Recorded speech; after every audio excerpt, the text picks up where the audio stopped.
Hello, ladies, gents, and trios of ominous voices, and welcome to Zero Charisma.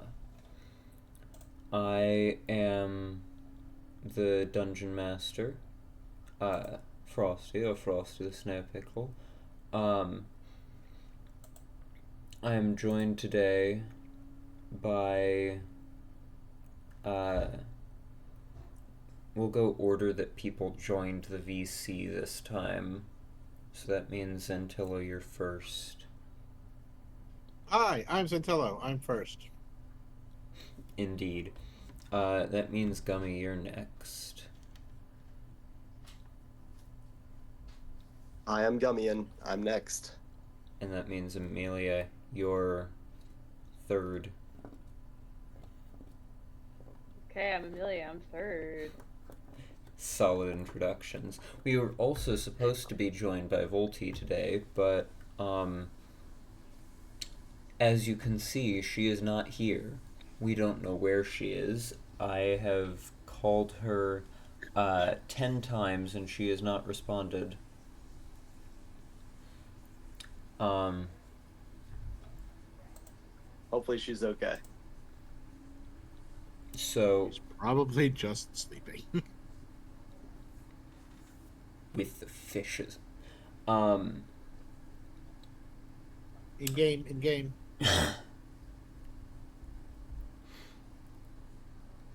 Okay, Gummy, you texted me that you're restarting your PC. Was that now, or was that a few minutes ago? That's okay. currently. Well, do that while we roll the intro cinematic then, and hopefully, it's done by the time the intro cinematic is done. Gotcha. Are you rolling it? I'm rolling it. Oh, shit. Now.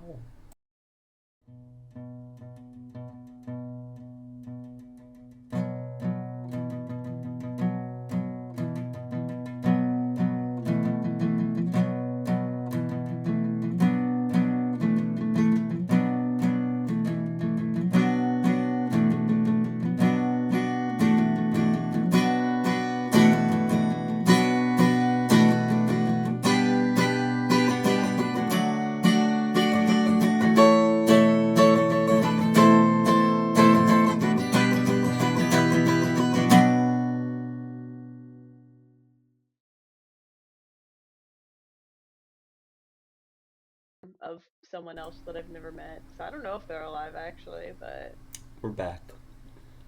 They said it was a Gummy's joke, not. but I don't know. I'm not entirely sure. But I had to edit this person in heaven, I think. So the clouds. You heard it here, folks. Amelia edited a person in heaven. This is true. I'm kind of tempted to send it in the chat, but Amelia it's like a random person I don't is know. Amelia is God. She went to heaven and magically changed a person. Yeah, this is true. That explains why she's blue in real life. It's not a normal human skin color. Yeah. I mean, that might be true. I can't confirm or deny that yet.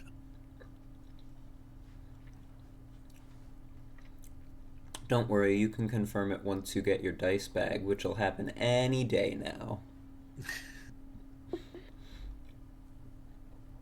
Gummy's still not back. How long does restarting a PC take? I mean, it's probably like 4 years old, so like, forever. True, it might take a moment. We might be here for a minute. Yeah.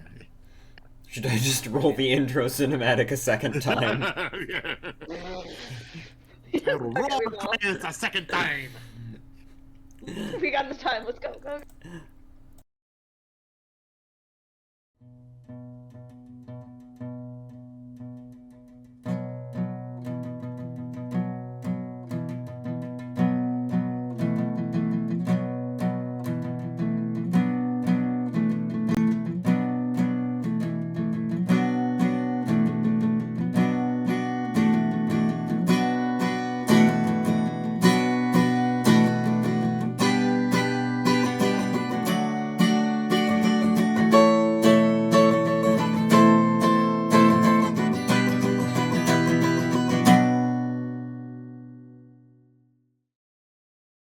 And we're back. Again. Oh. My Discord was screwing up. No, we literally just ran it again because you were taking so long. Well, I think it's starting up. I got a blue screen. It didn't just crash. Like, I blue screened. That hasn't happened in a...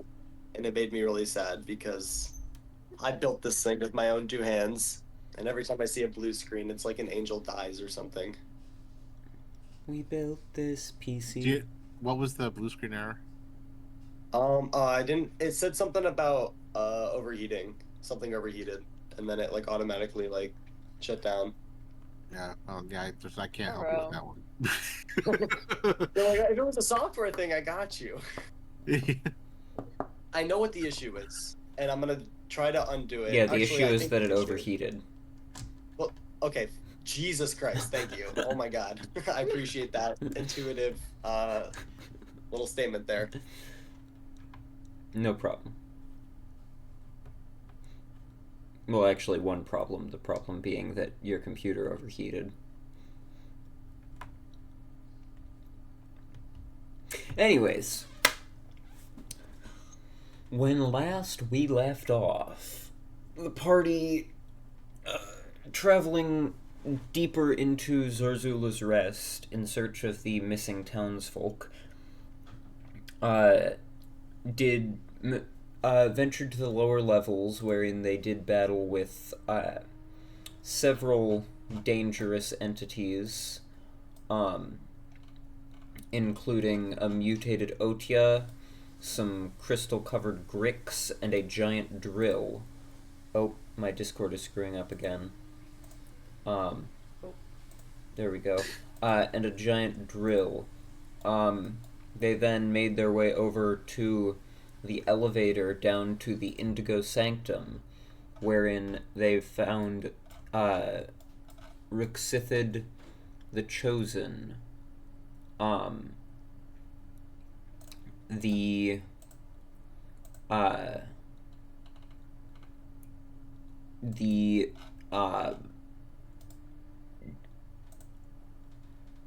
words. They found Rixithid the Chosen, the goblin that had been chosen by the mighty gods and given psionic powers. They did battle with Rixithid.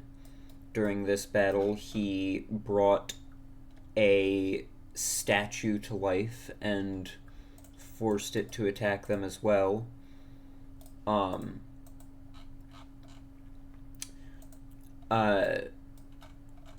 They eventually defeated him and the statue.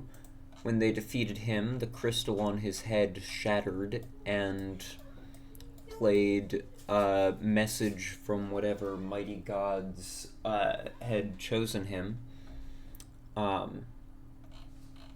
which that message, along with some papers on the table in Rixithid's war room, gave the party their next destinations.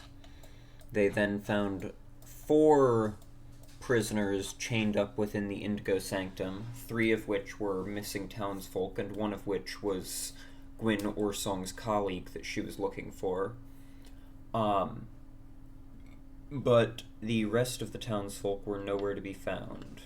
The party freed the ones that they had found and made their way out of Zorzula's Rest and camped out outside the doors. And so that is where we find them now, outside of Zorzula's Rest. During your long rest, Craig added slow to his spellbook. As a reminder, that was from the downtime, so I don't have to pay for that one. We already had it, the scroll made. Yes.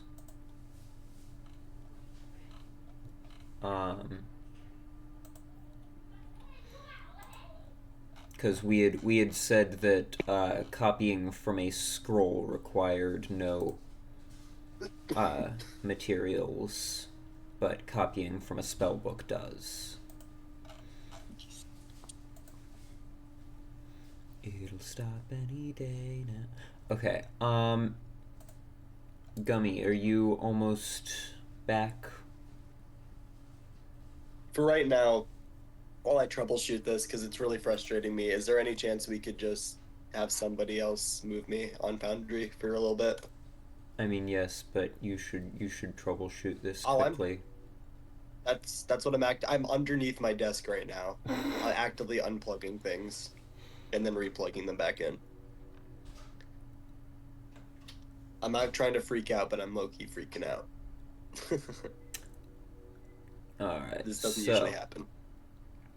As you all are finishing up your long rest, what would you like to do?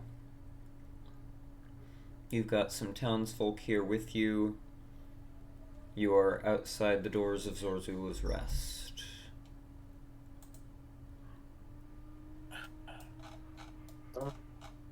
All right, everybody, we need to go. Why do I? What is wrong with me? What?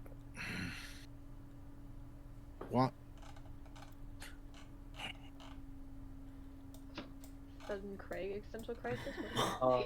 Dennis is gonna analyze Craig and make sure that the left side of his body isn't like slowing down and he's not having a stroke or anything. Make a medicine check. Okay. 15. 15. Craig is having a stroke. Yeah. Craig is having a stroke? Oh my god. Dennis runs over to Craig. Oh. Craig, let me help you. Craig, you need to lay down. What are you talking about? Who is that? Craig's just like looking around everywhere. What? In the... I'm fine. I think. Who do you think you are? I'm Craig. Why? What kind of question is that? Who's talking? Dennis? No, I hear you. Fine. Can I take a moment and just like try to get my bearings and see if I can figure out what the hell's wrong with me? I'm gonna leave him alone. Give him some space. Craig, make what do I want this to be? I'll let you choose what kind of check you want to make for this.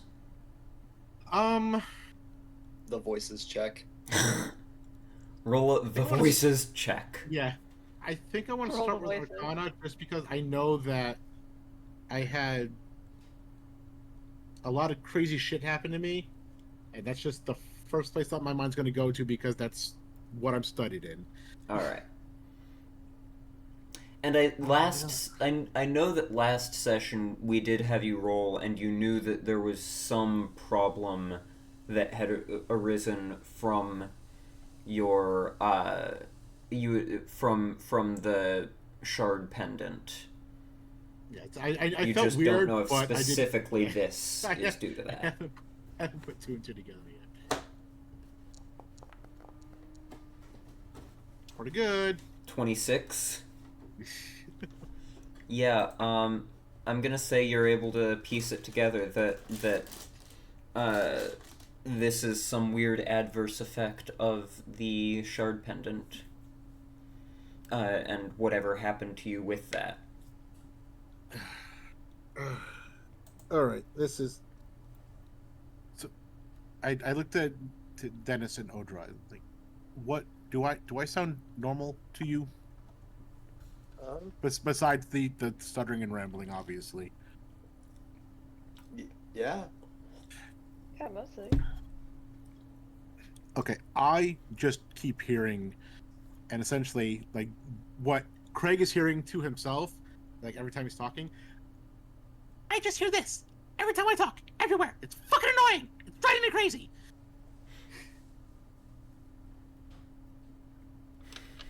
So you're just hearing yourself in a higher pitched voice? This isn't me, obviously. I don't know what the fuck's going on. But you hear it normally. It's this. I kind of hold the pendant out. It's somehow related to this. I don't know if it's... I don't think it's a curse necessarily. It's just old magic. And and then I instantly look to fucking Pepper, who's not here, and Are you okay? Pepper's here, but Pepper's like mentally absent, I guess you could say. Yeah. Pepper just looks like she's been lobotomized. Oh my god! There's I think bit that should of be drool canon coming until, out. like, until Pepper comes back. Like, it's just like a zombie Pepper, right? Yeah, that might be because of her ring. We'll check in with her Yeah. later. Just keep an eye on her. We'll keep it. Don't We'll keep an eye on Pepper. don't let her walk off in any direction. DM, I'm also swapping out absorb elements for slow. All right.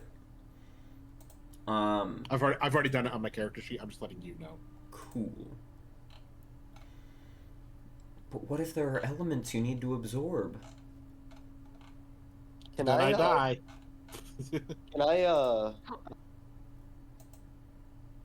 Can I take my sword out and try to touch the crystal? Which crystal? The one that was in Rixithid's head? The one that's like fucking with Greg. Oh, the shard necklace that he has. Yeah, well, I don't know. It's the necklace that you guys had found in Thunder Tree that had been the Dendrar heirloom. That's like the same kind of thing as Pepper's ring that amplifies magic. So you take your sword and just poke at it.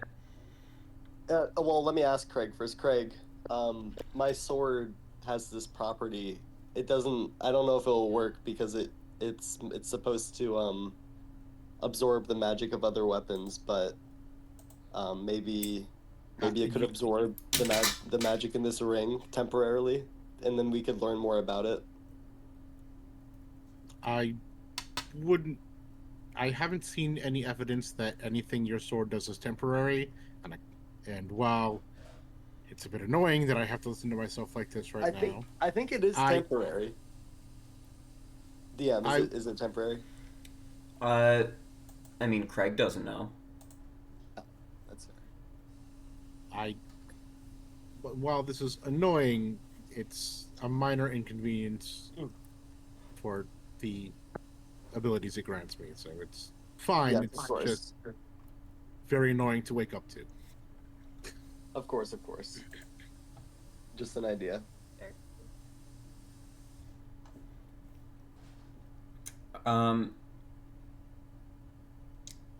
Actually, speaking of though,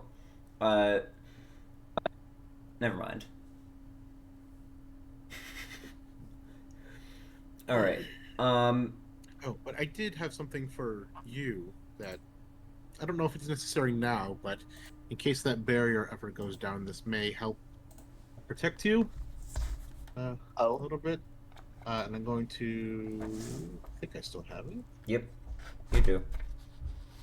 Where the hell is it? Remember? Oh, right. I was about to say you can hit the trade item button, but Gummy's not in the server, so I don't know how well it'll work.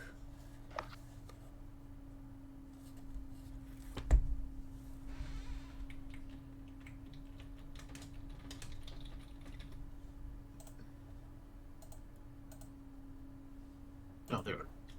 It's Ruiz.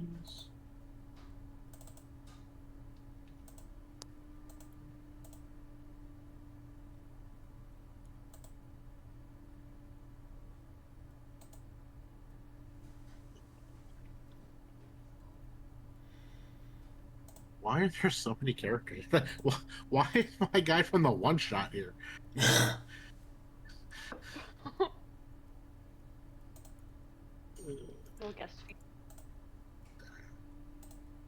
I think it let me do it. It may not work if he can't accept it. I don't know. Here, Okay. let me. Anyway, I'm giving you the Ring of Mind Shielding. Okay. Oh, well, thank you. Oh, that might be very useful for a guy like me.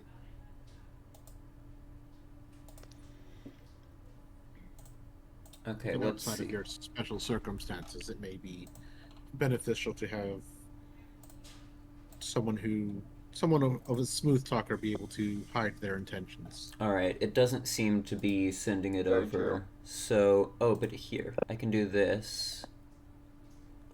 Alright, I'm going to...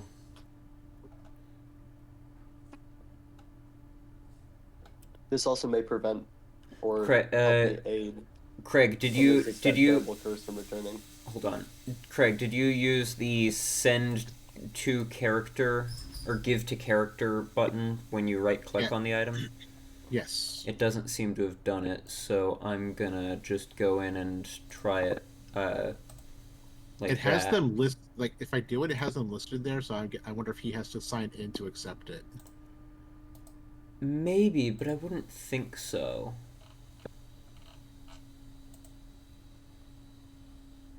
Okay, it just seems to not be working, so I'm going to just manually move it to his character sheet. Alright, so Dennis, that will take a short rest to attune to, so you can't attune to it yet, but you can put it on if you want, and then attune to it later. Yeah, I'll do that. Alright. So you have a Ring of Mind shielding now. It's not like the one in Baldur's Gate 3. It doesn't give resistance to psychic damage. But what it does do is make it so that you are immune to magic that allows other creatures to read your thoughts, determine whether you are lying, know your alignment, or know your creature type. Creatures can telepathically communicate with you only if you allow it. You can use an action to cause the ring to become invisible until you use another action to make it visible, remove the ring, or die. The way I worded that sounds... just, like, permanently? Yeah, so you can be wearing the ring without the ring being visible if you want. The ring, not you. No, yeah, of course. If you die while wearing the ring, your soul enters it unless it already houses a soul. You can remain in the ring or depart for the afterlife. As long as your soul is in the ring, you can telepathically communicate with any creature wearing it. A wearer can't prevent this telepathic communication. Whoa. So, if I attune to it and there's someone in the ring, they'll talk to me. But if there's not, then I'll just be trapped in the ring when I die. Correct. Voluntarily. Yeah. Oh, you can choose whether you want to. Oh, that's very nice. You have to consent to it. That's very consent. Yeah, that's very nice. And then, like, if there's someone else living in there, it's like... So, that means that,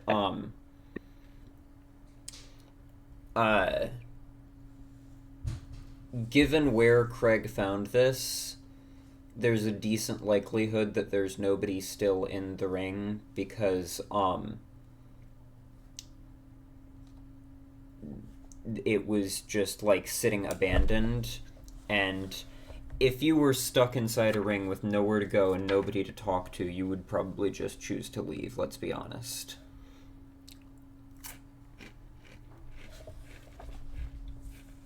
Very true. But, well, Craig, I really appreciate the gift. What's the status of your troubleshooting, by the way? You can hear it. What? No, we don't hear it. Oh. The fan's chugging. It's trying to restart. It just keeps doing this cycle of, like, restarting and then, like, failing and then restarting again. Have you tried safe mode? No, I will try safe mode. That's a good idea. Alright, so.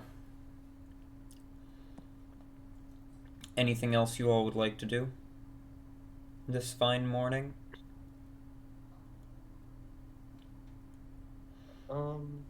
How is the trading going with Dennis and his thing? His sanctuary, or whatever, his storage. Oh, you guys don't know. You haven't gone back to your manor yet. Oh yeah, how long have we been out? A couple days. Well, when you haven't gone back to it since you left for Thunder Tree. You went to Thunder Tree, then came back, and immediately there was all this chaos going on, so you immediately started investigating that, and then left for Zorzula's Rest. So, it's been a while since you've been to your manor. Gotcha. So there might be some money waiting. That's pretty awesome.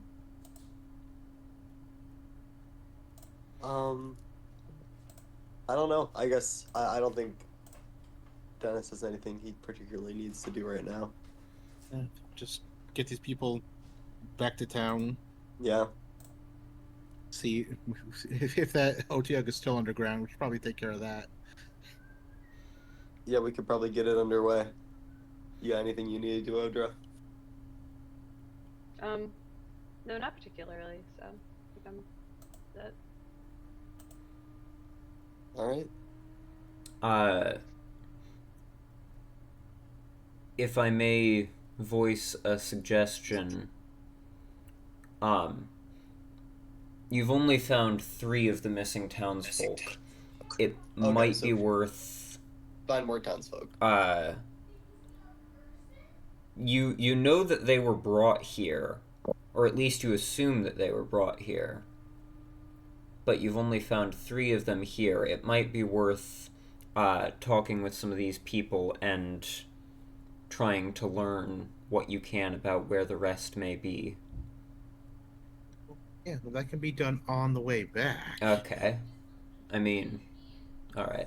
You also, and then there's also Gwyn's colleague that you rescued that you know very little about aside from his name. Anyways, you all set off, starting back towards Phandelver? Yeah, you don't need these people out here any longer than they need to be. Alright. That is about a... What sort of pace are you traveling at?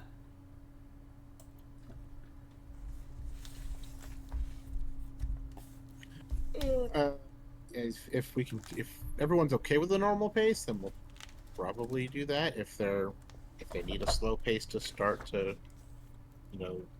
they're all very weary, so a slow pace might be best for them. Although it's looking at the distance here.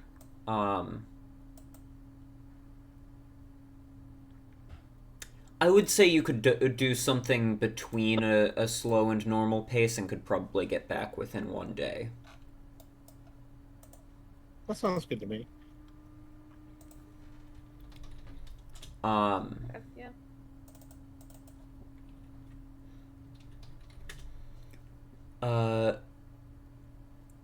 One moment. I want to double check and see. Those of you who can remember, which actions did you have your Bastion take?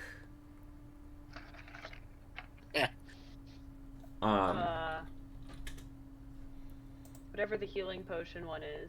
Elmer did maintain. What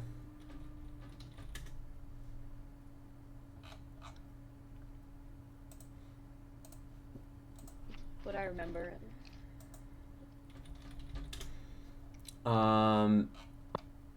That would have been a good question to ask 3 days ago. I know that my Bastion guy was doing training. Xantilo, you crafted an arcane focus to send to the storehouse.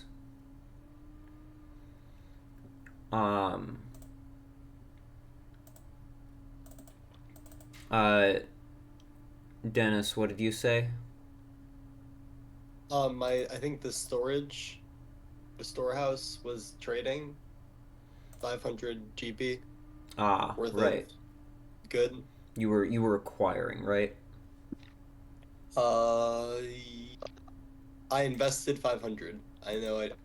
Yeah, so that means you're acquiring 500 of goods, Yes. which would then which you could then sell for an increased price. And Odra, you said you were making a healing potion. Yeah, I forgot what the actual term was, but I just remember that whatever that one was. No. Okay. Yeah, I know end result is healing potion, that's all I know.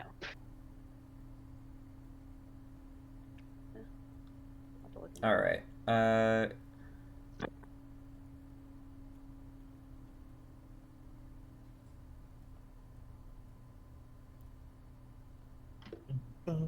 don't actually see it in your messaging history with me. But let's see. You have 2 gardens. So it was your herb garden. Yeah, you harvest action for your herb garden can either get 10 healer's kits or 1 potion of healing, so I take it you went for the potion of healing. Yeah, that's... yeah. Alright.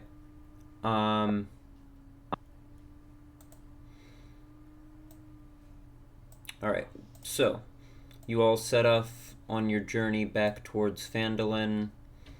What would you like to do during the trek back?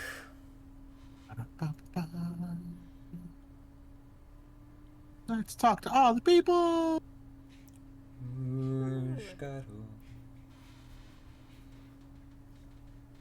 Alright. Oh. You want to talk to all the people? Start with that apothecary guy. He looks cool. Tumblewick. Yeah. Yeah. Alright, so you approach Tumblewick.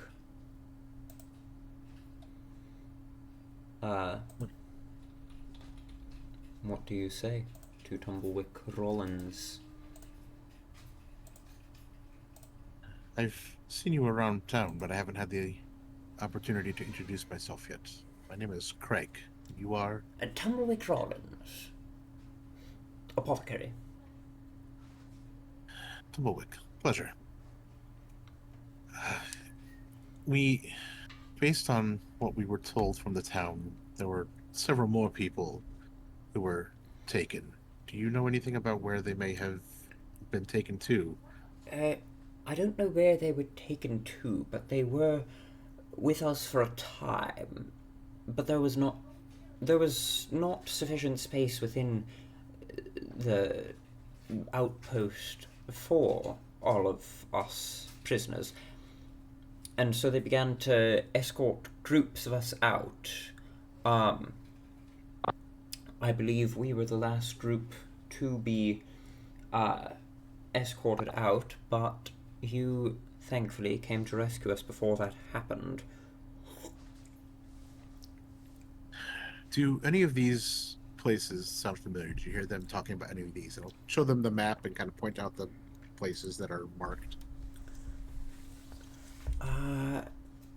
And he like takes the map and looks over it for a little. I'm sorry. I'm afraid that I'm afraid that dwarven temples are not my research forte. And at this point, Gwyn kind of makes her way over, as does Caleb. Right. I feel like I recognize a couple of these names. Caleb, ringing any bells? Hold on, I'm trying to find where exactly it says what they know about. There we go. Right, I do. Okay. These names are dwarvish names. I mean, obviously it says it's a dwarf temple. They've got, Talhund means hidden gifts. It's a term that relates to priests of Dumathoin, the dwarven god of secrets, mining, and gemstones. I don't know of a specific place called Talhundreth, but this Caleb, it has come up in my research. Talhundreth was a great temple to Dumathoin, and many important priests were laid to rest in the crypt of the Talend beneath it. Academics postulate that the crypt's entrance was protected by a great seal or doorway that only Dumathoin's priests would know the secret to unlock. As for Gibbet Crossing, it is near the temple, but is much deeper underground. It was a trading hub, an underdark trading hub that grew where wide tunnels met. They say that deep gnomes Drow and Durgar once worked together there. They are all gone now. History tells us that mind flayers surged through the Underdark centuries ago like a terrible tide, consuming or oppressing everyone they came across. Gibbet Crossing fell, Talhundreth fell. Legend says that the mind flayers even breached the crypt of the Talhund, discovered the secret to open it from the dwarven priests. However, the Mind Flayers did soon abandon these sites, and all three have since fallen to ruin. Only monsters and ghosts remain. Sometimes followers of Dumathoin attempt to reclaim forgotten treasures or to purify the despoiled sites, but none return.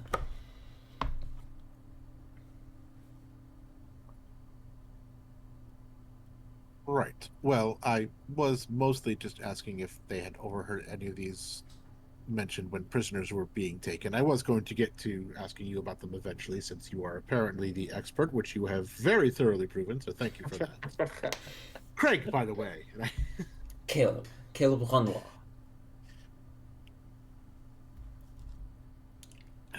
Well, that is a lot of information.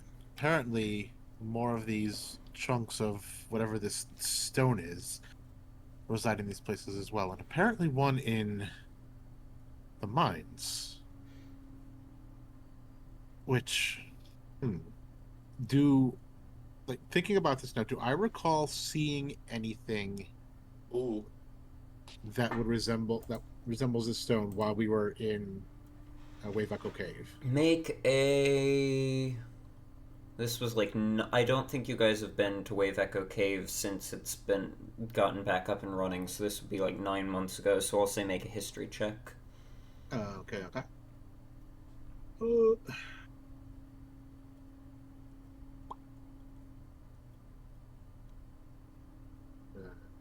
Sorry for it. Let's do that again. Try it again. Ooh, that was almost really bad. You don't specifically remember seeing any stones that resembled the obelisk pieces, but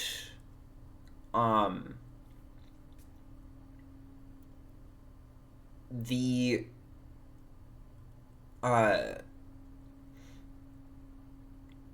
green energy from the psionics that the goblins were using, and also that, like, suffused the Sanctum Guardian statue, is a very similar shade to that of the flame from the Forge of Spells.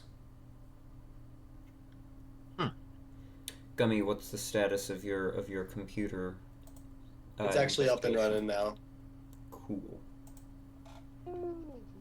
So I'll be on in a bit. I'm very excited. Anyways, you all continue your trek. Do you also continue this discussion now that you have that information, or?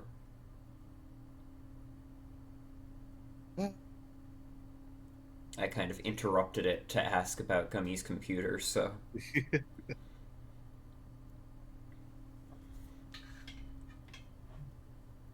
Well, we have several places we know we need to go. Pretty safe to say we're not going to find any lost people at Wave Echo Cave, but it's probably important to see if anything's been happening there.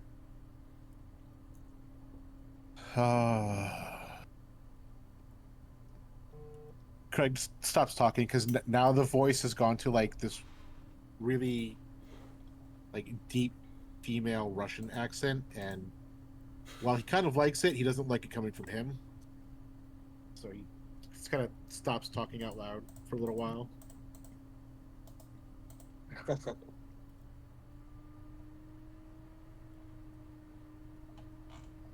Alright.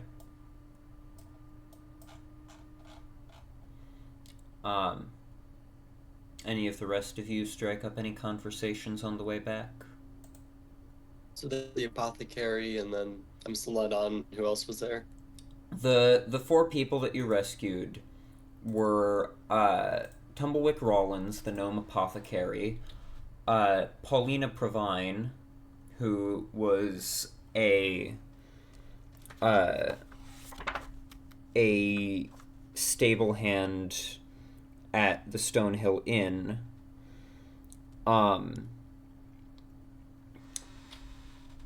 Dareth Grint, who's a farmer and the cousin of Townmaster Harbin Wester, and Caleb Renoir, who's the purple-skinned tiefling with, like, the fancy blue overcoat and the blue beret and stuff that is Gwyn's colleague.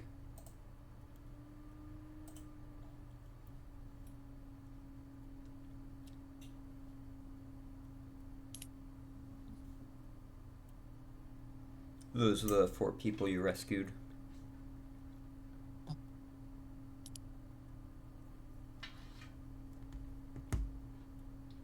So, did you want to have any more conversations on the way back?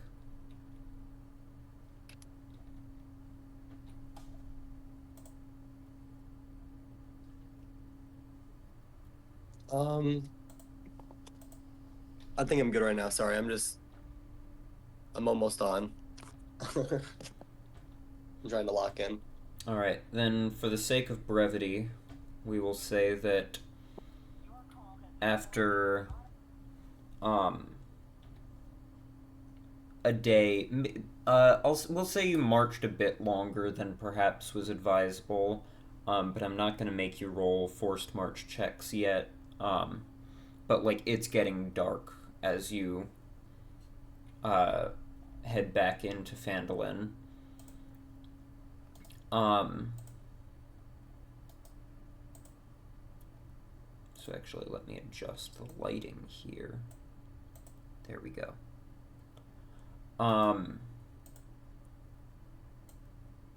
But you head back into Phandelver.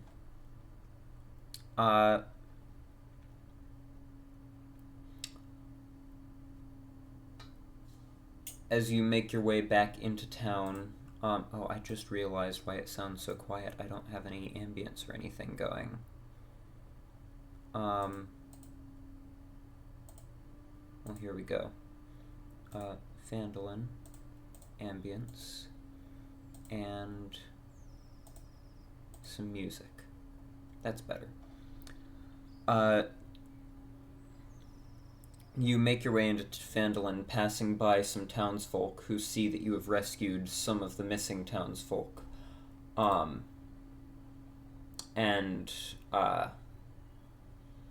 Like, you see some people, like, run out to greet the missing townsfolk as you bring them into town and stuff.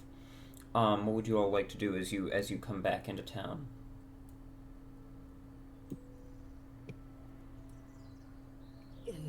Go to the before we go to the manor. I mean, do you want to go to the manor first? Is that your first destination? I kinda do want to go to the manor. Alright.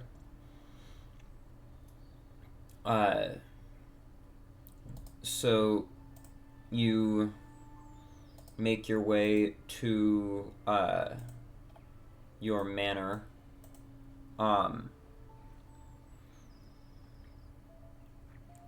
Unfortunately, this is the only backdrop I have for it, so it still looks ruined even though you have repaired it.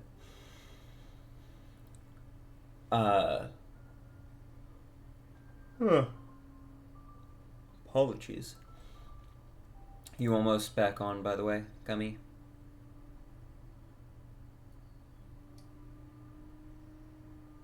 Gummy?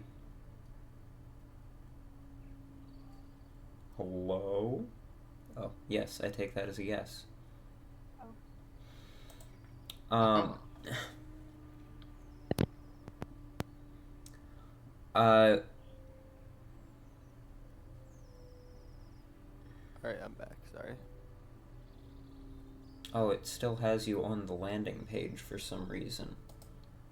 Why are you still on the landing page? I need to pull you to this scene. You make your way back up towards the manor.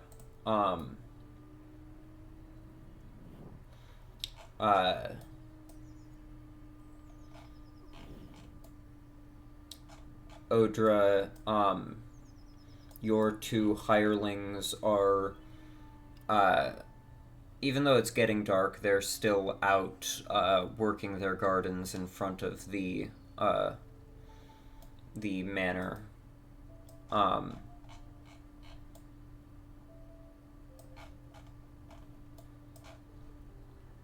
Or actually, wait.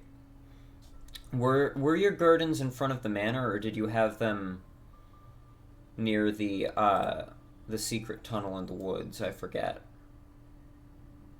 Ooh, that would be so. Because I kind of feel like you had positioned them like outside of the secret tunnel, but I can't recall for sure. Hello? Hello? Oh, it's one of those What? times. Oh, You were no. having internet issues temporarily. Yeah, you're cutting out. Okay, I kind of feel like I remember you putting your gardens, like, outside of the secret tunnel, but I can't recall for sure. You might have put them, in front of the house as well. Yeah. I'll let you decide Why right gripping now. the bee? Okay. Sure. We'll have them be in the front just for convenience. Okay. Well, then they're fun to be finishing like, up working in the garden and like packing up their stuff as you all approach. So dedicated. Oh, welcome back. Good to see you again, Odra. It's been a while. Yeah, good to see you. Has been a moment, yeah. Harvest been going all right? Yes. Gummy, can you breathe a little harder into the mic, please?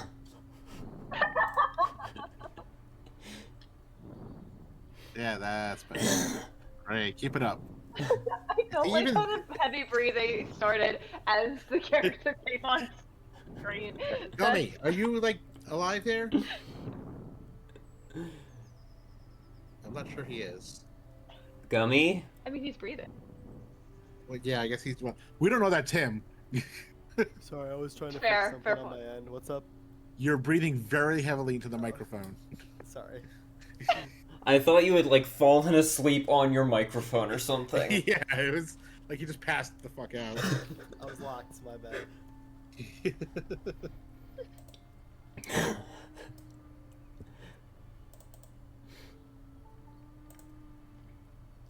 Okay. Anyhow. We continue. We do. I have gotten the materials for your potion of healing and brewed that up for you as you requested. Oh, awesome. Thank you so much. Yeah. Seriously, what is going on with Ellie? This is ridiculous. Anyways, you all continue up the path and into your manor.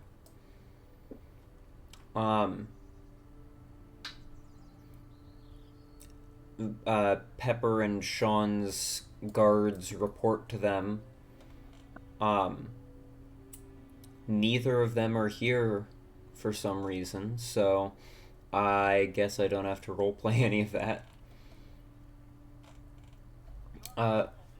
What do you all do as you make your way into your manor?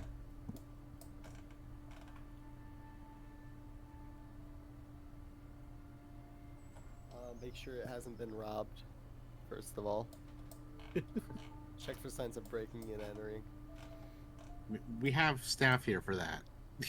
Alright. I feel like there would be more dramatic signs that, like, yeah, Can I feel roll like there an would insight be. check to see if there's like a spy among our staff. An informant. You've had this staff for like 9 months now, and you're just now checking to see if you have an informant. Who would they even be informing? Enemies. Right. Of the state. Of the favor. Go ahead and make your insight check. No, it's fine. I trust them. Clearly you don't. I trust him. It was just a test. Do you think we did background checks on these people? No, before we hired didn't do them, I or- don't think we did a single I didn't do a single background check. Did you do a background check? I think that was assumed as part of the process. Which one of us did the background check? I mean, people probably did. Ideally, you did background checks for the people you hired. I didn't do background checks for my people. Well, were we That supposed sounds to like do a you background problem. checks? I said that. Well, that makes sense because that's the very Dennis thing to happen. Wait, So, is this- I didn't know. So- I thought. so the thing is, if there are spies, they're probably your people because you didn't vet them properly. Shit. So. All right. Well, I have some matters to attend to. I'm gonna head out. Wait, what do I have? The storage. You've got a storehouse and an arcane study. Your storehouse is operated by Grundle Timbergarden, and your arcane study is operated by Leslie Mitten. Well, Leslie's more suspicious. Let's check on her first.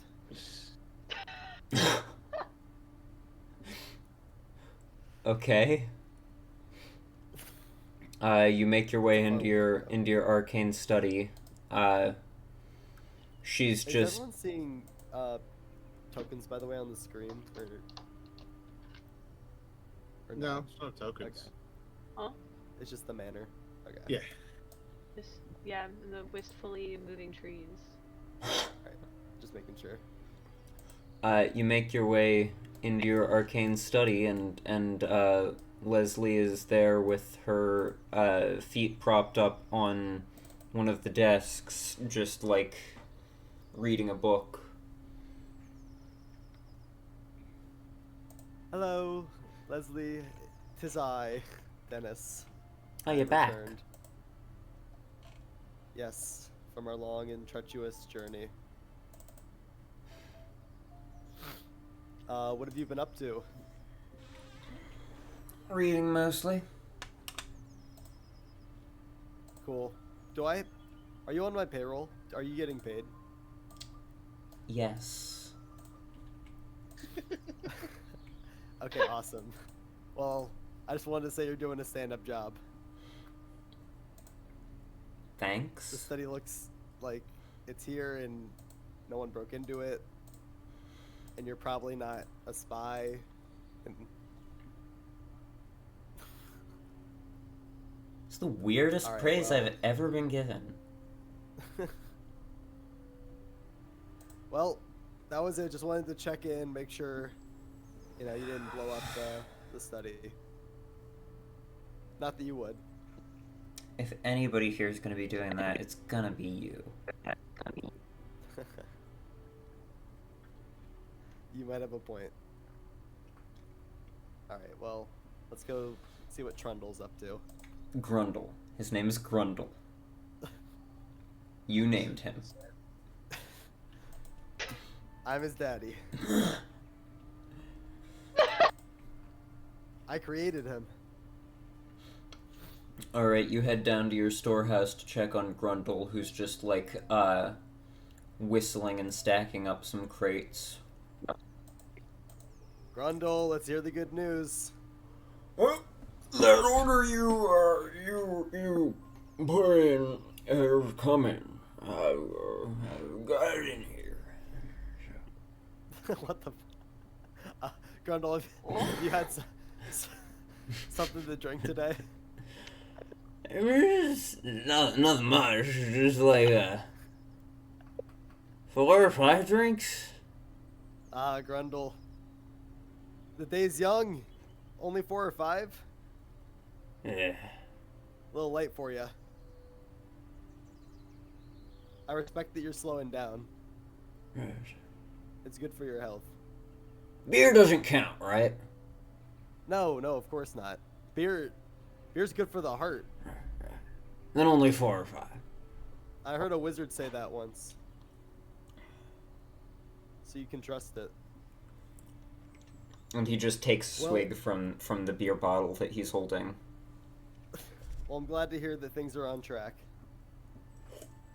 Because we've invested a lot. We trust you. I trust you. Alright. You want a drink? Fuck yeah. And the two of you share an alcoholic beverage. A nice ale. What do the rest of you all do as you make your way back into your manor?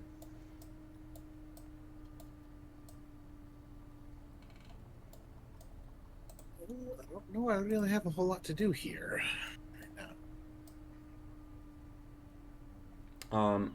Oh, also,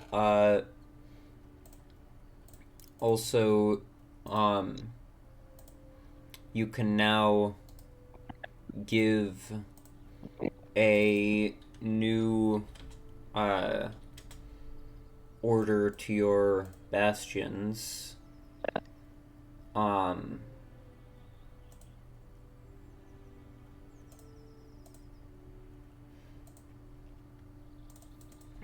One moment.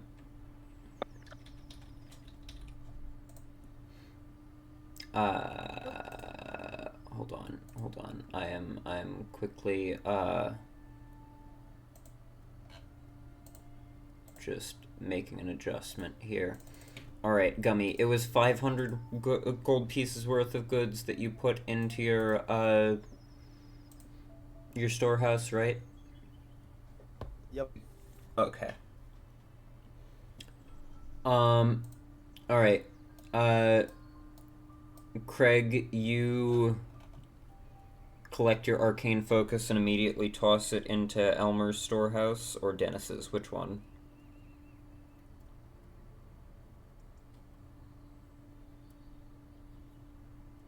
Craig. Oh.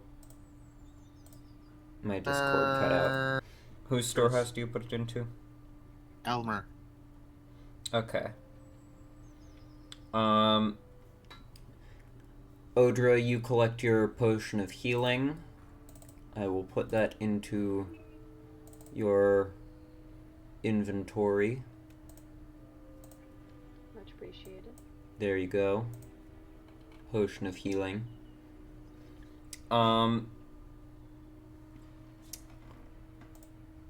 I think that Pepper just did maintain for hers. And if not, oh well, she did.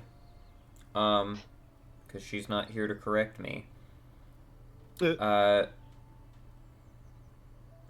her yet again. So, I'm gonna advance Bastion turn. Does that give you all any sort of pop-up? Don't currently see anything. Okay. I don't know if it was supposed to. I'm guessing it wasn't supposed to then. So what orders would you like to give? You can either give the maintain order, or you can give... Alright, Craig, you can either give research or craft to your library or arcane study, or you can give maintain. What would you like to give? Is it just one period or one for each? One total. So you can either have your library do something, your arcane study do something, or... I think, let me double check on that, but I think it's one in total. For now, assume that it's one in total. Well, I double check. I'll probably just craft then, because the only thing I wanted to research, we have someone who's apparently an expert on all that stuff right now, so...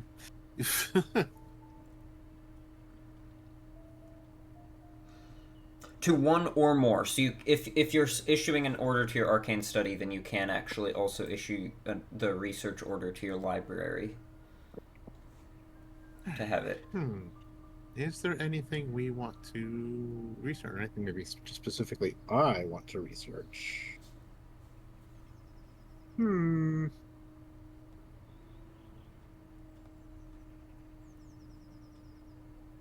I guess I'll have them research. The topic can be a legend, a known event or location, a person of significance, a type of creature, or a famous object.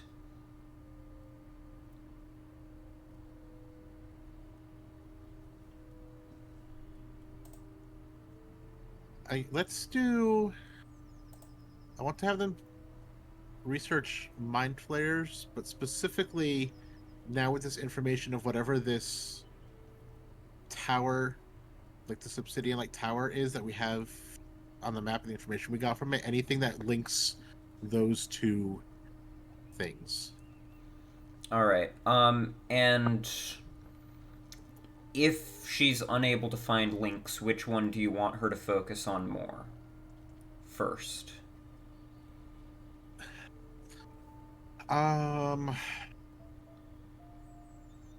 Guess let's go with the mind flayers, since I know there's information out there and that's more likely to wield something.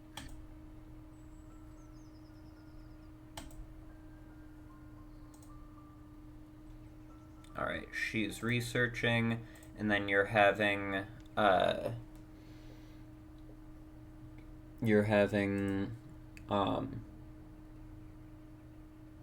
Bragadin craft an arcane focus. Yeah. An orb, I would assume. I think that was the most expensive one, right? Yeah. Let me just look at craft.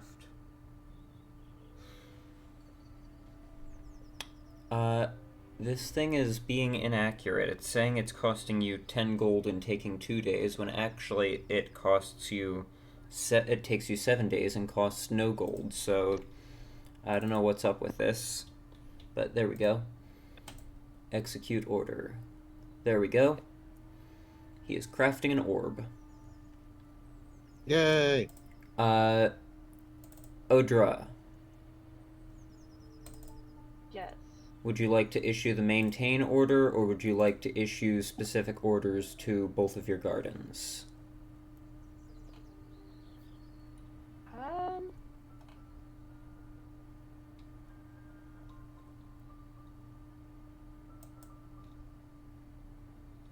Is there like a cooldown time on? The work takes 7 days. It costs no money. You can have your herb garden harvest either a potion of healing or 10 healers kits, and you can have your poison garden harvest, why is this thing not showing me everything? There we go. You can have your poison garden harvest either 2 vials of antitoxin or 1 vial of basic poison.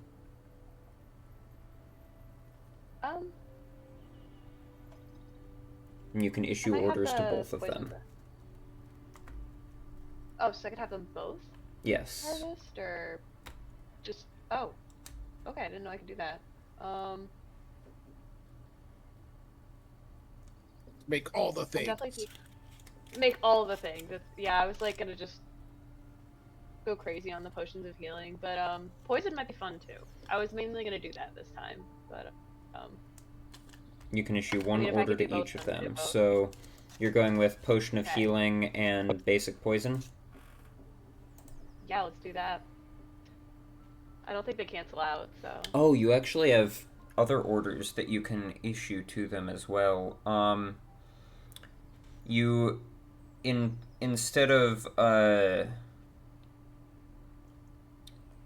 Instead of harvest, you also have the option of enlarging, which will allow you to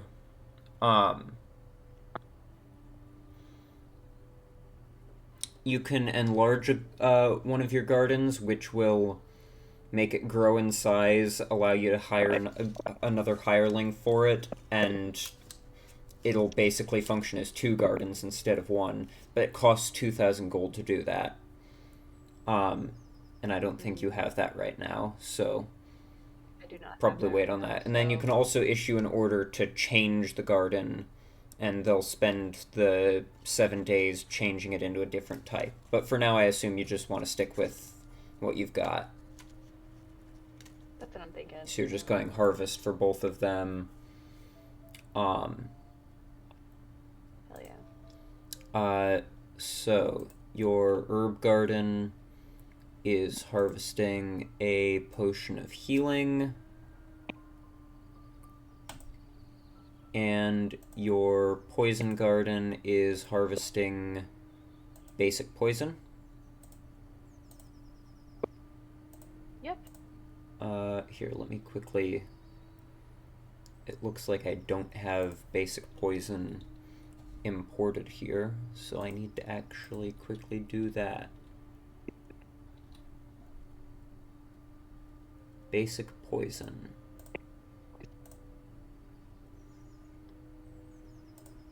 Okay.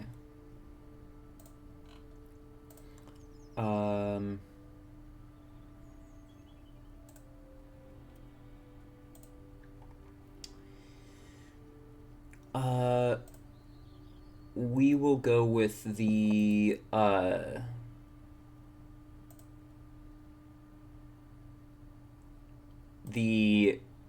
2014 version, but change it to be a bonus action instead of an action. There we go. Okay. Just needed to quickly decide which of those was the one that we wanted to go with. There we go. You are harvesting your stuff. Pepper's just issuing maintain, because she's not here to tell me otherwise. And Elmer's just issuing maintain, because he's not here to tell me otherwise. Okay. And then once you all get all your Bastion orders in, I assume you head off to take a long rest, or do you do anything else first?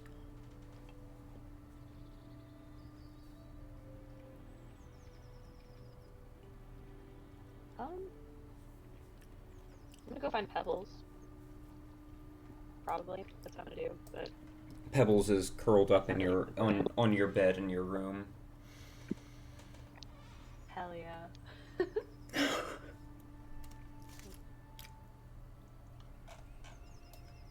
Any of the rest of you want to do anything else before going off to bed?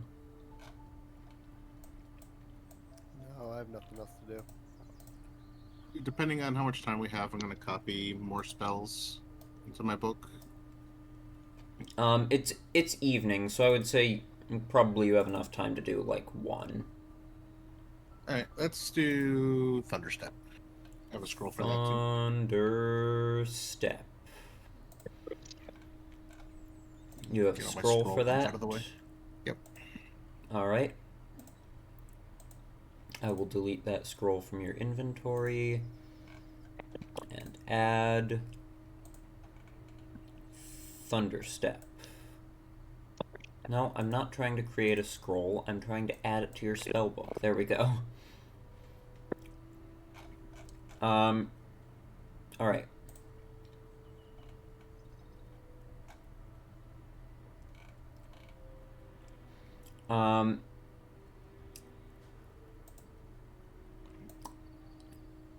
And Dennis, you said you have nothing else to do?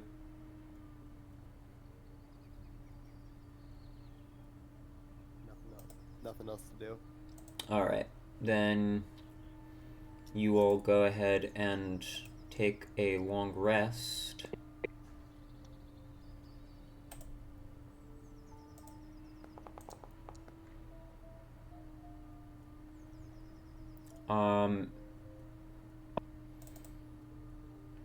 And Odra, as usual, at the start of the day, I assume you use your Staff of Defense to cast Mage Armor on yourself, so I will take one charge off there.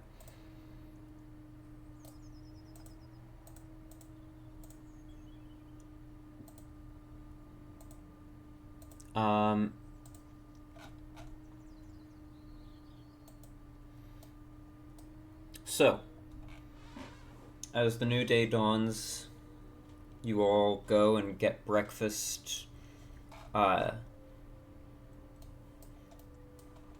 then what would you like to do with the day? And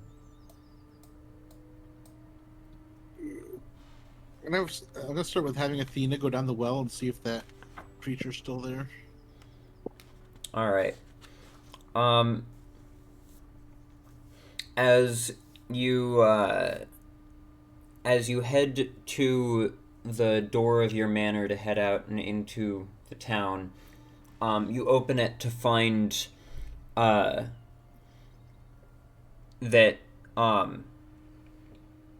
you open it to find about to knock on the door Trelena Stonehill, the wife of the innkeeper at the Stonehill Inn. Oh, thank goodness. I had heard you were all back.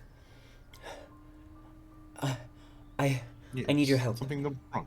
Yes. Yes, I can't find my son. After all the other townsfolk went missing, I'm terrified. He just disappeared this morning, and I don't know where he is. He was playing in the fields southeast of town, and now he's just gone. I will gather the others. We can go look for him. Oh, thank you. We'll go and wake everyone else up. Just kind of gather them. Alright, you all are woken and gathered up by Craig. Consider us gathered, I guess. We have a missing child. let's go find them. All right. Right now, Craig hears himself sounding like Dennis, and he is conflicted. What are we conflicted about? Craig hears himself as Dennis right now. Oh. That's gotta be really annoying for you. Damn, that's rough. Yeah, that is rough. It went from, Russian woman to Dennis? It's a downgrade then- for sure. Yeah. Yeah. Normal Dennis, not whatever this bullshit is right now. All right. You Classic you Dennis. round up your party. How do you set out? What is your plan of action? You said southeast. Where? Like in the fields? Was there somewhere specific he was going? He was playing in the fields southeast of town, but we haven't. He just disappeared. Did he have anything with him? Any particular thing he was doing? Something we can keep an eye out for? I don't know. He was just running around, swinging around his wooden sword, and then gone. Okay, wooden sword. That's something. We will find him. All right, let's go. I'm just gonna have Athena overhead, looking out.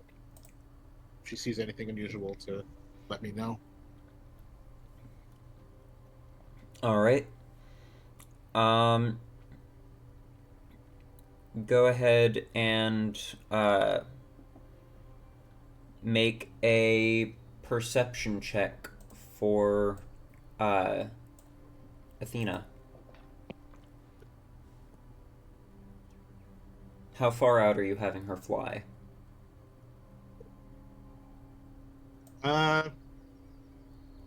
Probably like a couple 100 feet ahead, and if she sees anything, or just like every couple minutes, just to come within range to let me know whether or not she's seen anything.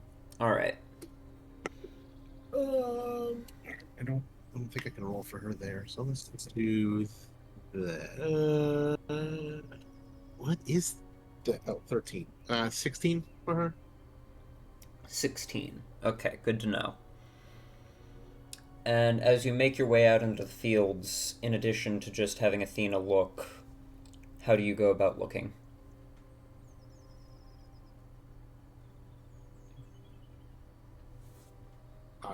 There's fucking fields, man. I don't know. Looking for a kid or anything else. With our eyes? Yeah. With my 20 passive perception. All right. So you're just like wandering around, scanning for anything. Do we know this child's name? I would say You've met were told they're him, in the so field. Call out for this. you've met him, so yes, Pip. Okay. Pip? Pip Stonehill. Pip. Oh, okay. Pip cheerio.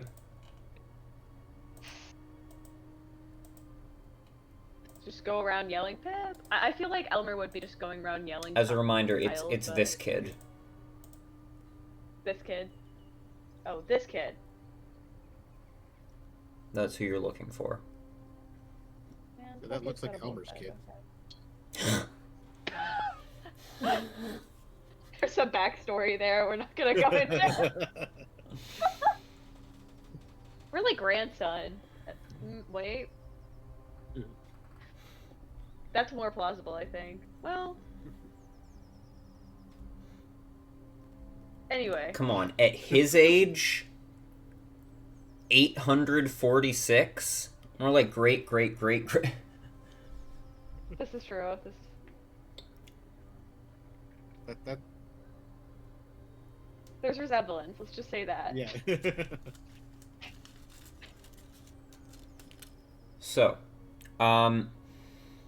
You're walking around calling out for Pip.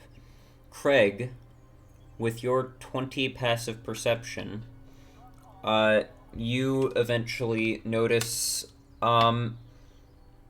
what appears to be tracks, some kind of trail, where the grass and dirt, because this is a more hilly region and it's not all grass,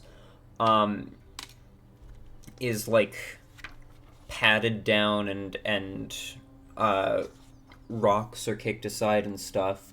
Make a perception or make an investigation check. Actually, no, survival. Make it survive. No, investigation first, then survival to follow the trail. If it matters, that is also passively 20.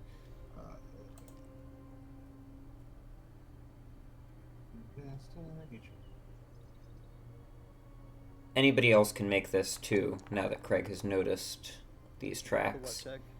Investigation.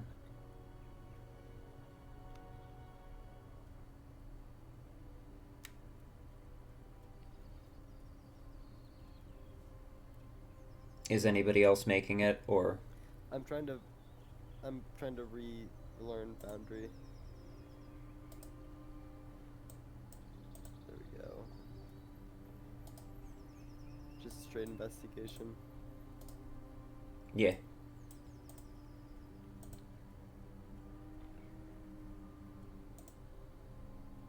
Odra, are you making the check or not? Completely zoned out. I'm so sorry. What kind of check? Sorry. Investigation. Investigation. Gotcha. Okay. 20. Yeah,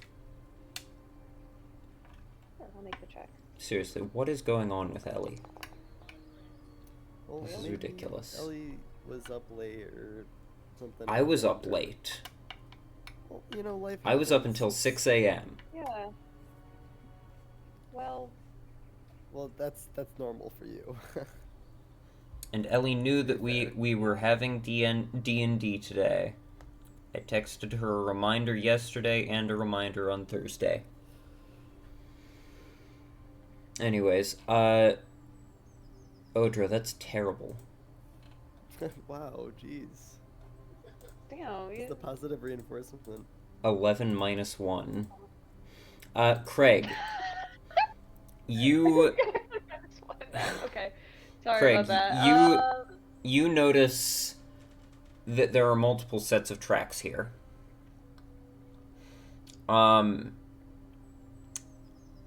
There is one set of small human tracks from a child. And then there is a couple of sets of weird bouncing tracks with like spindly legs and like geometrical indentations, like something just hit the ground and bounced off of it. Just very strange shapes.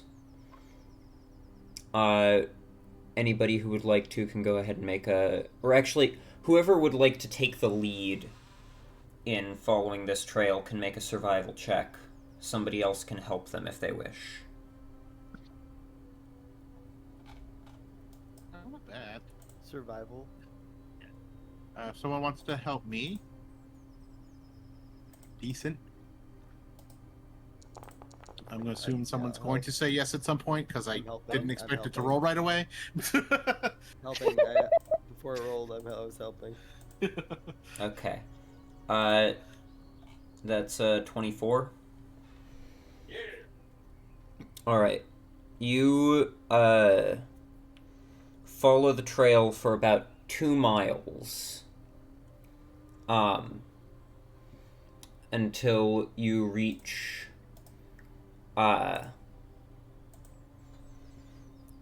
Pip hunkered down behind a boulder. Where's Pip? Off in the hills. What? Thought his name was Pip. No, it's Pip. P-I-P. Yeah, you said Kip. You said Kip. I very much did not. I don't know about that. Oh. We have camera evidence, and it's very easy to see the difference between Kip and Pip based on my lip movements, so you can go back and watch the video to see proof. I will. But anyway. You find him hunkered down behind a boulder.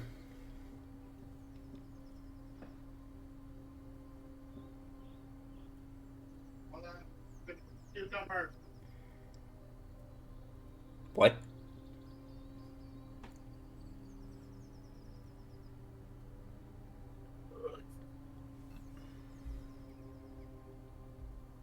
Is he like close by? How far away is he?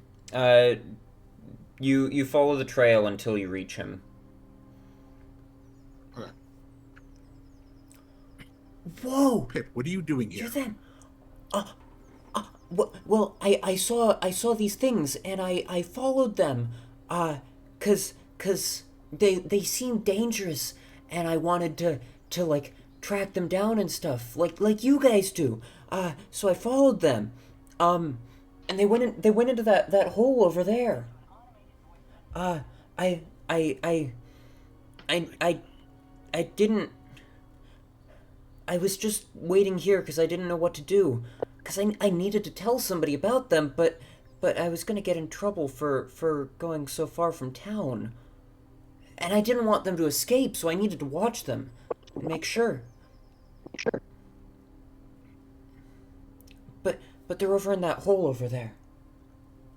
And he points to a hole about 20 to 30 feet away.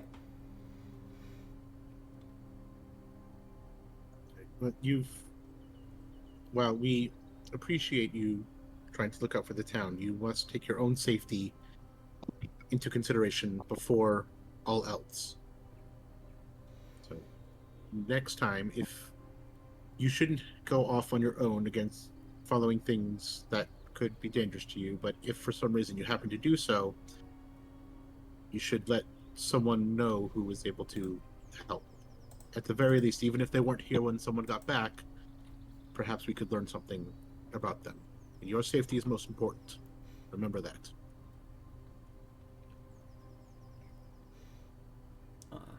I'm sorry. No, your mother was very concerned, and I'm sure she's going to give you a very stern talking to after she suffocates you from hugging. So just be ready for that.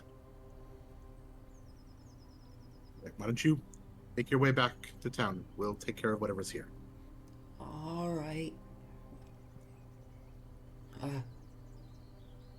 Get him. And he like starts like uncertainly walking back.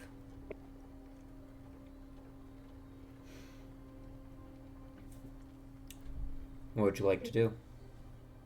I'm gonna have Athena trail him just to make sure that he does go back. And if for some reason he starts not to, she's just gonna like peck him lightly and harass him until he goes home. Oh my god.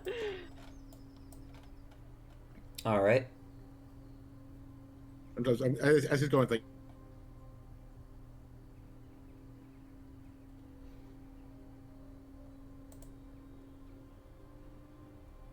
What? Uh-oh. Is Discord being dumb again? I think Discord was being dumb again. what was Alright. What? Uh-oh. Oh no. There we go. Well. what was the last thing you heard? from Uh, us? I heard, as soon as he's gone, I'm going to... Oh. And that was Okay, all I heard. So I am sending Athena with him to make sure he gets back home safely. Yeah, I heard that. Okay. And then I looked to the rest of the group and saying, I guess we go look in the hole. I think we go look in the hole. Yeah. To the hole. Hey. All right. You make your way over to the hole and look down inside. The hole is not just a hole. It's like ringed with stone that clearly looks like it was placed there intentionally. And you see a couple of broken hinges. Like this was like a trap door that would open up and go down into somewhere. But as you look down in, you see at the bottom of the hole, about 20 feet down, the rotted, splintered remains of whatever trapdoor had once been there, as well as the broken, collapsed remains of the staircase that led down into it, which means that now it's just a drop down in. But also, bouncing around amongst the rubble, you see 3 small, strange little creatures. They're like sort of geometrical shapes, like triangular almost, with eyes sticking out at various locations, and like antennae or limbs or some sort of strange spindly appendages sticking out as well, just bouncing around in the rubble. Oh, those are not. I thought Modrons at first. Those are not Modrons. Those are not Modrons. Oh. Ugh. It's a little grody. Little grody guys.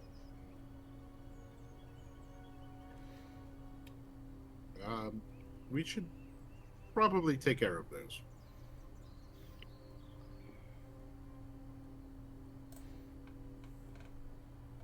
Yeah, So, good call. Okay.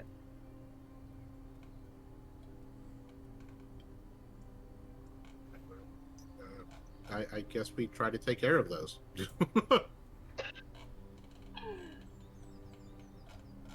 what would you like to do? How big is this cave? You look down in. Make a perception check. Also, are you like trying to be stealthy about it, or are you willing to let them notice you? Well, right now, I think I'm just being stealthy. Then go ahead and make a stealth check as well. Okay. That's perception.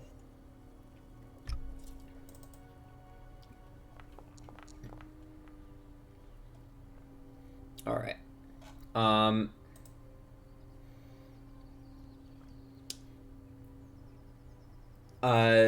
They don't seem to notice you. You lean your head down into the hole a little bit and look around. It's not actually a cave. It is some sort of underground, like, home by the look of it. Like a little outpost here in the hills. Make a history check for me.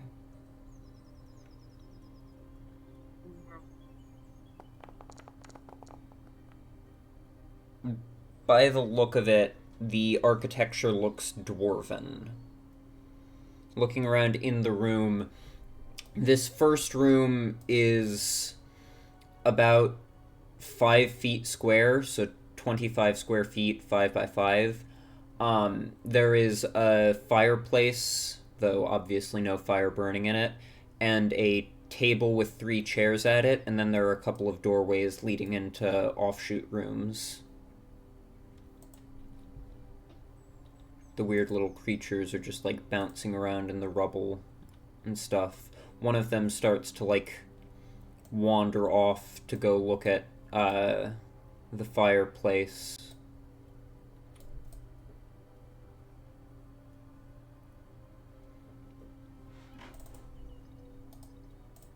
Do we? Okay, let's kind of turn the rest of the group. Do we try to communicate with them, or anyone have any ideas?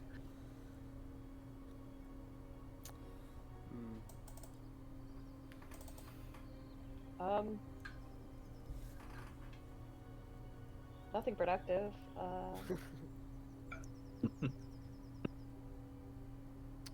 Also, there's like 3 separate images of this image on my screen. Are they just not going away? Yeah. You might need we have to to manually close them. No, mine's lagging, but yeah, or you might need to refresh the page then. maybe. Yeah, sorry. Here, I'm gonna send the image of them in the chat in which images are sent. Those things look gnarly though.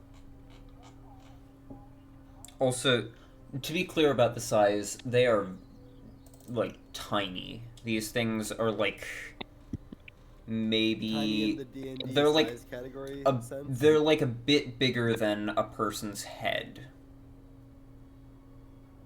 Like Okay.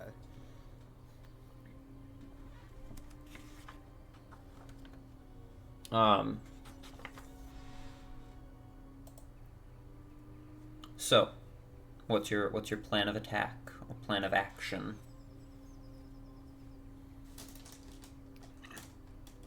Wish I could see how close they were in reference to us.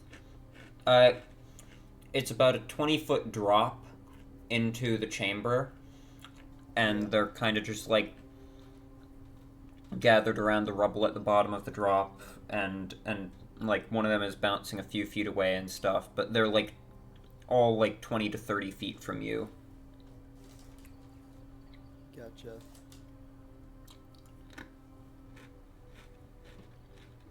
Are they like grouped up? No, they're just kind of bouncing around. I mean, a couple of them are... One of them just went off to go and investigate the fireplace. The other two are just kind of like bouncing around the rubble.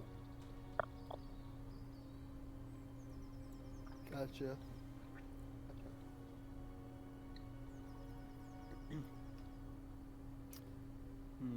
Do they seem malicious at all after watching them for a few minutes? Make an insight check. You know.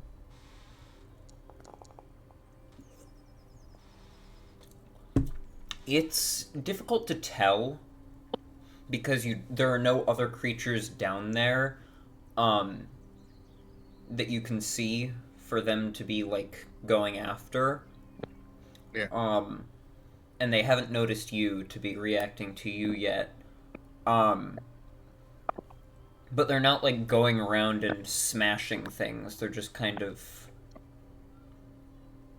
They also they're bouncing around on the ground, but they despite their weird appearing physiology, which you wouldn't really know what they'd be capable of, and their like sticky skin and stuff, it doesn't seem like they're really able to climb or levitate or anything. So right now they seem to be kind of stuck down there because the stairs have collapsed.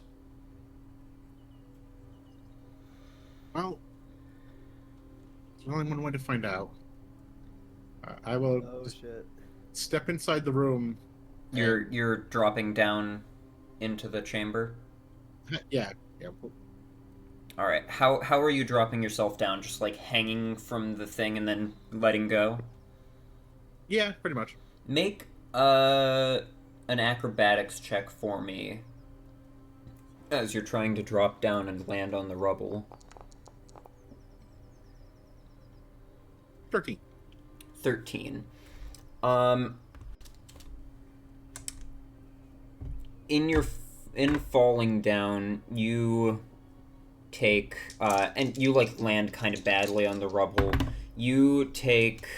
Okay, that's a bit ridiculous for a fall like that. I am going to re-roll that. You take 7 points of bludgeoning damage as you kind of like fall on your face in the rubble.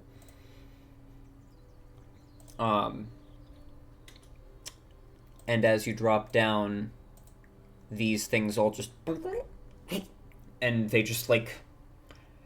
It's hard to tell if they turn towards you, because they don't really seem to have any particular front of their body, but they all orient themselves and then just start moving towards you. I'd like everybody to please roll initiative. Also, the other ones of you who are still up top, are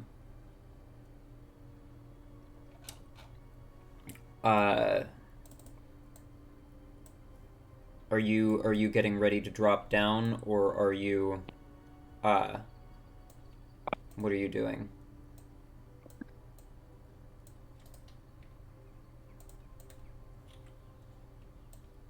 Odra and Dennis.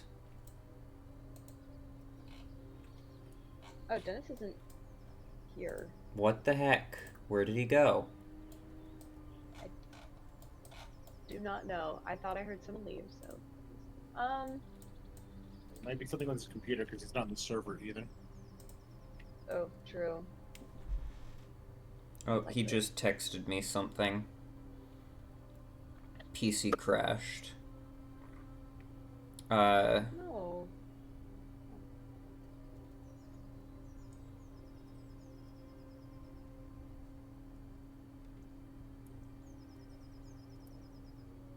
I'm gonna see if he's gonna hop in a phone call in the meantime.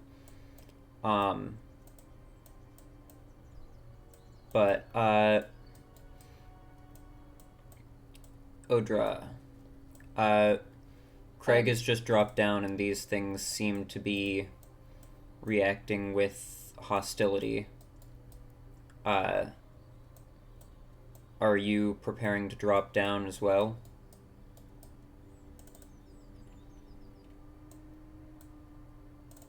What's your call? Yeah, fuck it, sure, let's do it. Alright, Dropping in. Alright. I'm quickly going to do this. I'm gonna put you,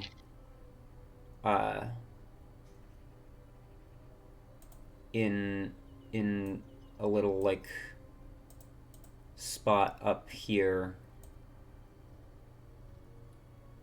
Moving things around, or? Yes, I'm trying to get tokens in place. Oh, okay, because I can't see any tokens. I'm just on the map. So, I was just wondering if I should reload, or... Oh, No, I've not loaded the map yet. I'm putting tokens on there. Okay. Okay, just making sure I'm not going crazy. What the heck? What? Oh. Duh. There we go. Okay. Odra. 20 feet up, getting ready to drop down. Craig is down in the chamber. Elmer is also present. Pepper is also present, though could have fooled me. Dennis. Oh, also, by the way, couple things to address.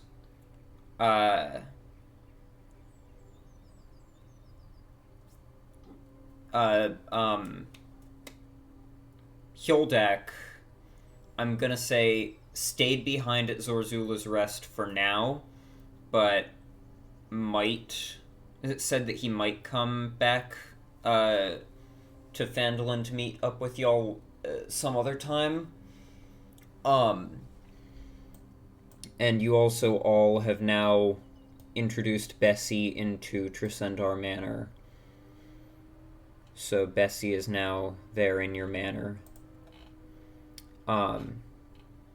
Just wanted to get that out of the way about those other two remaining individuals that didn't get addressed yet. So there, I have put everybody's tokens in place. Activate the scene. There we go. So, Craig, you have dropped down. There is a bit of light filtering in through the hole. These things have all turned and oriented themselves towards you, preparing to presumably attack. Go ahead and roll initiative. Also, Odra, go ahead and roll initiative. Oh yeah, I should do that. Yeah, the combat started, so it'll add them. Yeah.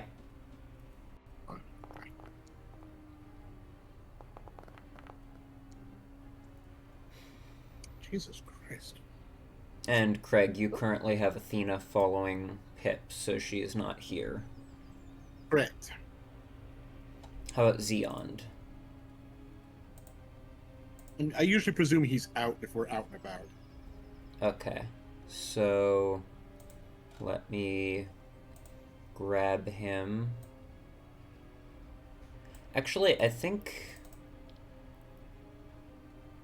Okay, I don't know if you can actually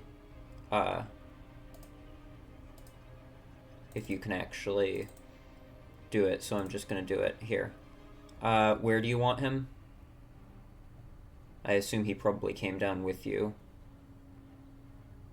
Yeah. He's probably on my shoulder and just hopped off on the ground next to me. Which side? Left side. There. Alright. So I will also put him into combat. Roll everybody else's initiative. There we go. Update Zeond to go at 25?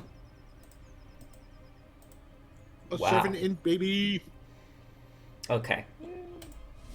Craig, you're up first then.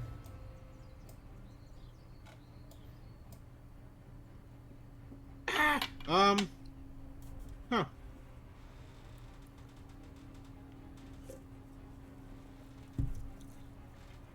I think they're mad at me.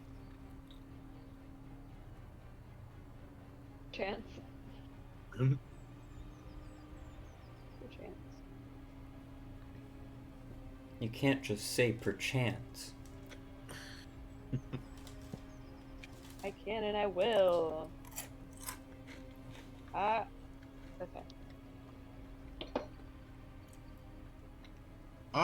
Let's just start with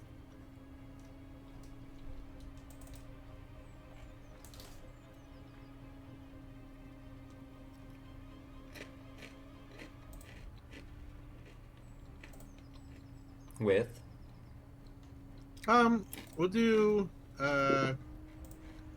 Mind Sliver on this guy here. This guy. Why not? Alright. Yeah. Intelligence saving throw. They're very intelligent. Yeah, that's gonna be a fail. Cool. Alright. 8 points psychic damage. Alright, so you... and send that out at it, and it just... and twitches a little, but it doesn't seem as affected by it as you would have hoped. Of course. Anything else you'd like to do on your turn? I'll just shout out to them. They're resistant to psychic effects. Surprise, surprise, everything we deal with is lately. No, I think that's... I don't really have much for bonus actions, do I? So... I think we're good. And then Zeond. Zeond will just go after the same one. And... we'll just try to slash it, smash it, something along those lines. He gets +4. Claw. Whatever he feels like, whatever form he's in. How the hell do I cock a die on a flat table? Fucking key, like went up against my keyboard, so I can't read that. Why am I rolling that one? Yeah, let's do this one. It's just the Ashley Johnson die. It's an 8. It's a 3. It's a 10. How can it be 3 numbers? One of them has 2 digits. That's what's this plus to hit? 13. 13 to hit. 13 to hit. That will not hit. Fun times. I'm good. That ends his Well, turn? Yep. Alright. This one's up. It's... This one? So this Gemule is going to come for Craig. Oh. Since Craig is the one closest to it, and also the first one that dropped down. First off, it's going to use its Psychic Slam against you, Craig. What's your AC again? 17. 17. It got a 17 exactly, so... Shield. That's gonna be 16 points of Shield. psychic damage. Oh, shield. No, it's not. Sorry, I didn't... It sounded like you just said shit. Okay. So that's not gonna be 16 points of psychic damage to you. As you shield yourself. There you go. You are shielded. Look at that. Isn't that so pretty and cool? Yay. Alright. Odra. You're Okay. dropping down. Sorry, initially when you said this one, I thought you were, is there any chance I could do Memento Mori before I drop down, or? You could try, but they seem to not really be looking at you right now, because you're way up there. Oh. Okay, I'll drop down and then do it. Yeah, that's kind of cool. Yeah. Pretty badass, honestly. Right? I had to think about it. I was like, wait, hold on, actually.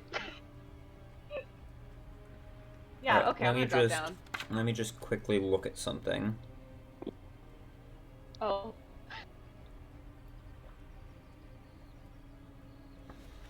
Okay. Don't like when you have to look at things. Okay. Okay. Alright, you're dropping down first. Go ahead and make an acrobatics check to try and land Alrighty. yourself down here beside Craig.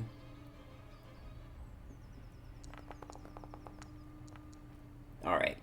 Then you'll only take a little bit. You'll only take 3 points of bludgeoning damage and you land on your feet. Live with that. Okay. And then you're Memento Moriing. Yep. I bet these things are super charismatic. So here's the question. Okay.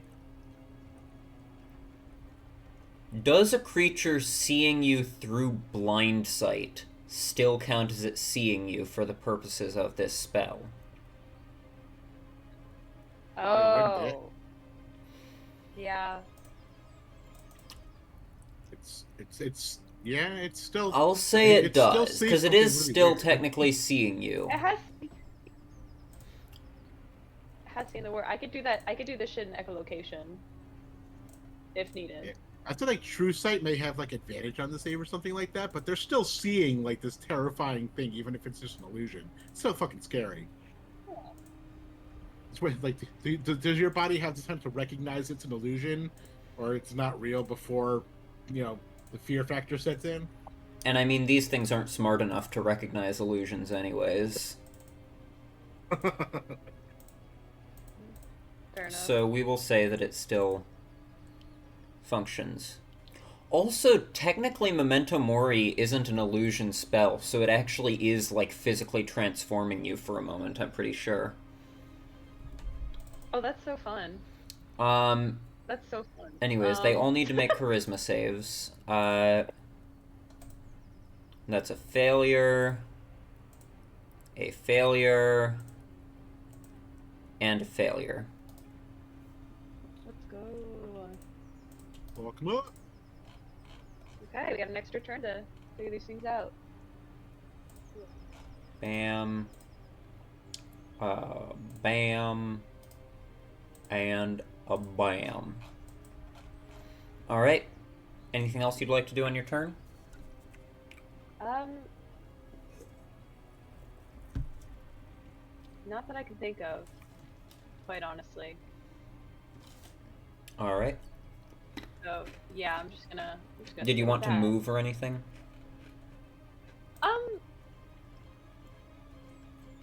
Maybe.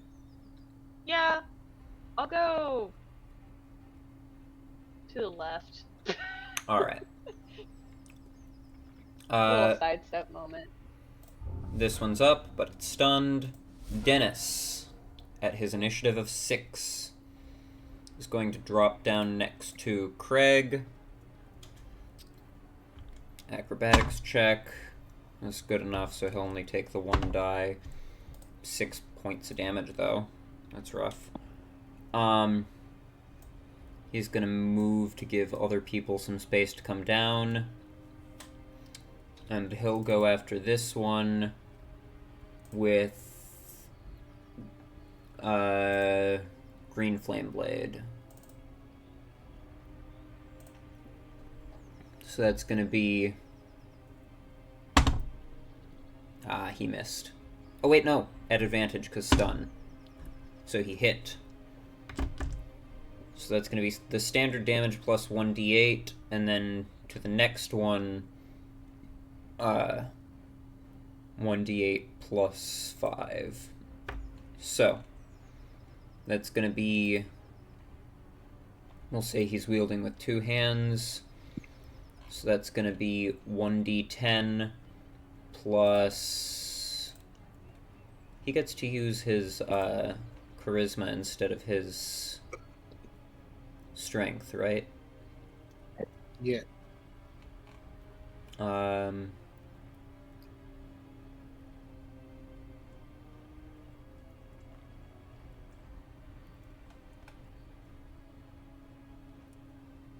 Yes. So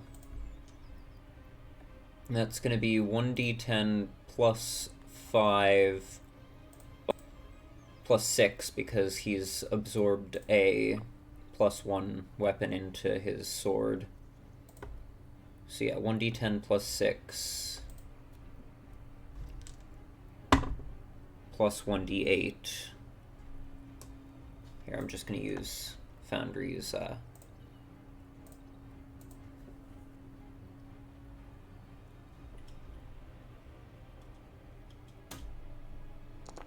we go. Oh, good damage.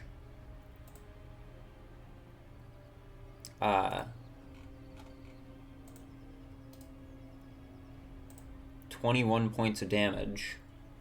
I am. And then the green flame leaps to this one. So that's 1d8 plus 5, 7 points of damage to that one. Then it's this one's turn. It's stunned. Elmer's turn. He's gonna drop down. I don't know if he would rage. I don't know if I'll just have him rage. But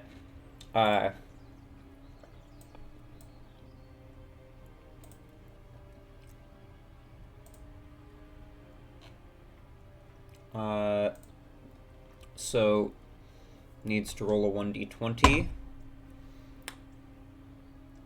1. Okay.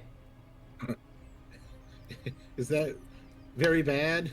No, funnily enough, I've not actually organized the table in an interesting way.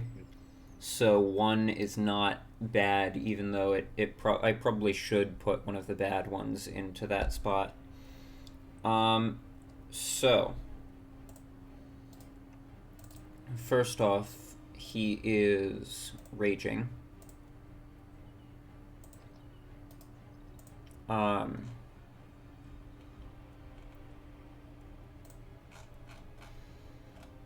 I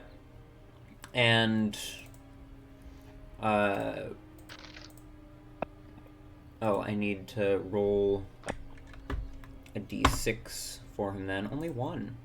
Ah. And then, as he flies into a rage, this just black energy bursts out from him. All of the Gemules need to make a con save, and Elmer gains 8 temporary hit points.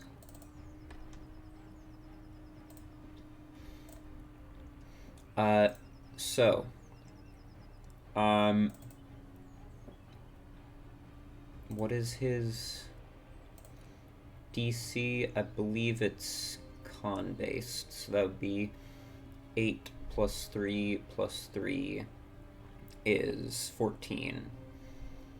So they need to make DC 14 con saves. That's a failure, a success, and a failure. So these two both take 8 points of necrotic damage.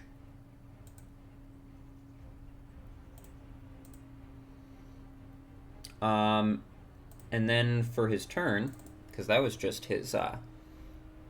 his rage, he's going to use Hue to attack the one in front of him. At advantage. That'll hit. Oh, I forgot to roll it two-handed, so I'll just have to do this. D10 plus 4 plus 2. 15 points of slashing damage. And then he's going to roll his second attack.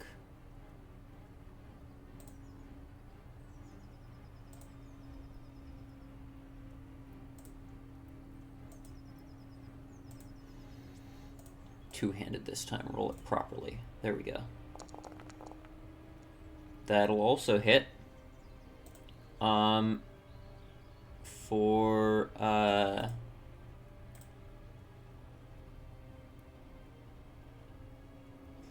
+3. Where's the +1 coming from? The extra +1 coming from? What?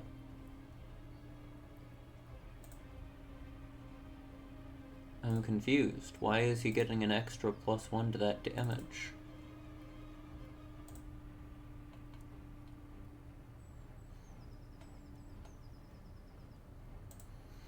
Is it the +1 from Hue, or is it? Well, and what I'm seeing here is 1d10, which is the damage die, +1 from Hue, +3 from his strength, but then there's another +1, and I don't know what it's from. Because his rage damage is +2. So I'll just add on another +1 for the rest of his rage damage. Because I don't know what that +1 is coming from. But anyways, that's gonna be 10 more points of damage, and he splatters that one. It is dead. Pepper's turn. She is also going to drop down. Rage first, actually, probably, then drop down. So that she takes half damage on the fall damage. So that's 2 points of fall damage. Oh, she should not still have temporary hit points. There we go. And then I need to actually mark her as raging. There we go.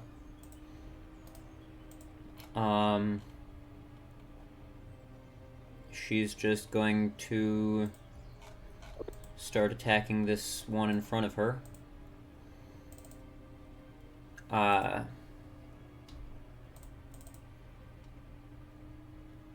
So Bloodsword.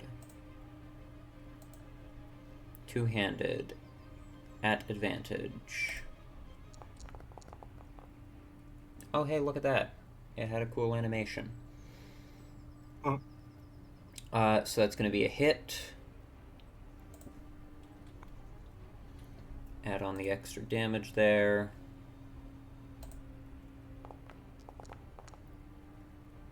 Only 10 points of damage. Then roll another attack. Oh, forgot to roll it at advantage. Still hit, though. There we go. And that's 22 points of damage. That's much better. Okay. Craig, you're up. And now your shield goes away. Well, everyone else is having fun smashing. I want to smash. Ba-ba-da-ba. So keep resetting stuff. Ooh. Do I want to get mad? Get mad. Don't make lemonade. I don't have permission to execute the rage macro. Oh, that's Well. rough. You can't get mad then. Oh, actually, it's probably because I replaced your rage with a different one. So is that from your little macro bar at the bottom? Yeah. You might want to delete that and put the rage ability that's currently on your character sheet into there. Okay. Boop. No, not. I gotta click me first.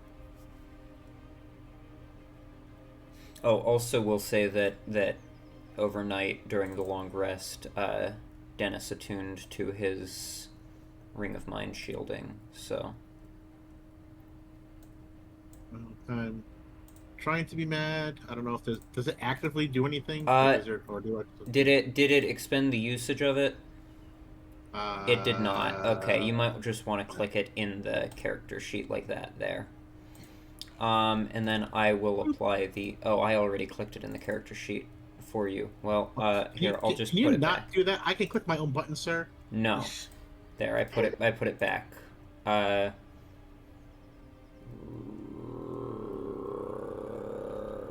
Raging. Alright.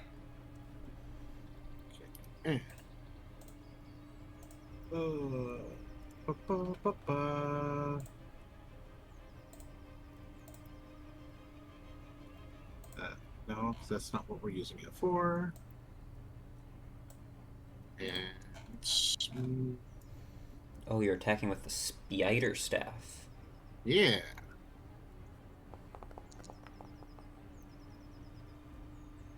Yeah. Nice. Oh, I forgot that this one on its turn had one other thing that it could have done. Uh-huh. That was stupid of me. Anyways, that'll hit.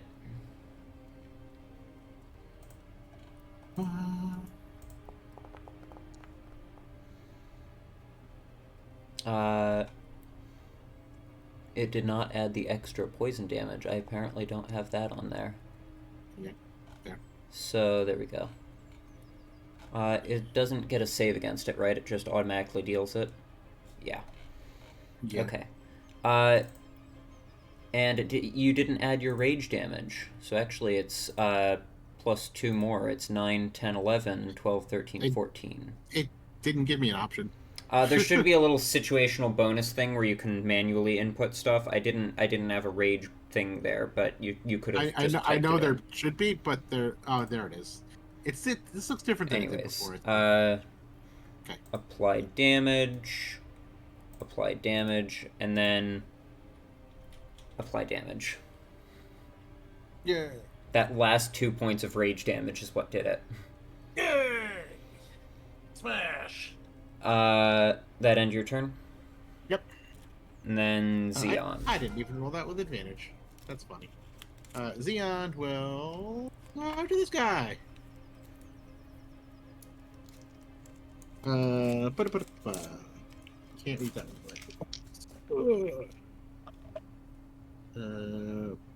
Xeon can't hit shit. That's a 10. Yeah. Alright, Odra. Okay. You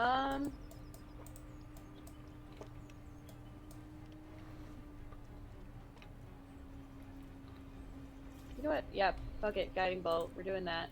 You're going to fuck it? No! I mean, I was... Why? That... You whore. Anyway. You have advantage too because he's stunned. Oh, you're right! Do I need advantage? No, but you might crit. Just roll one more.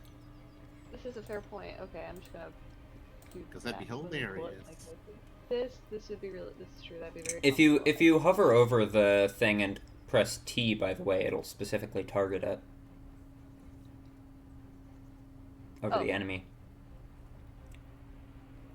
Okay, I see how that's done. And then it'll just immediately tell you if you hit it or not when you roll the attack. Do you wanna roll one more time just to see if you get a crit? Should I roll the spell again? You did not get a crit.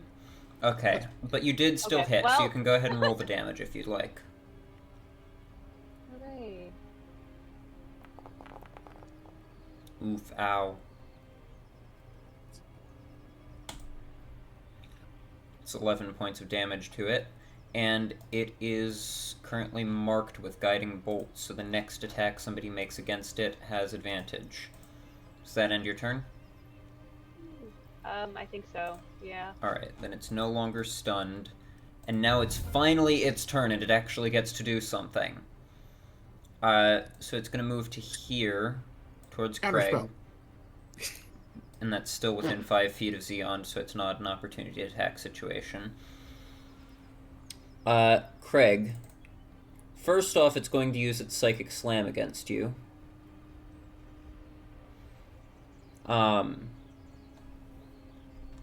So your AC is, well, here, I'll just do this.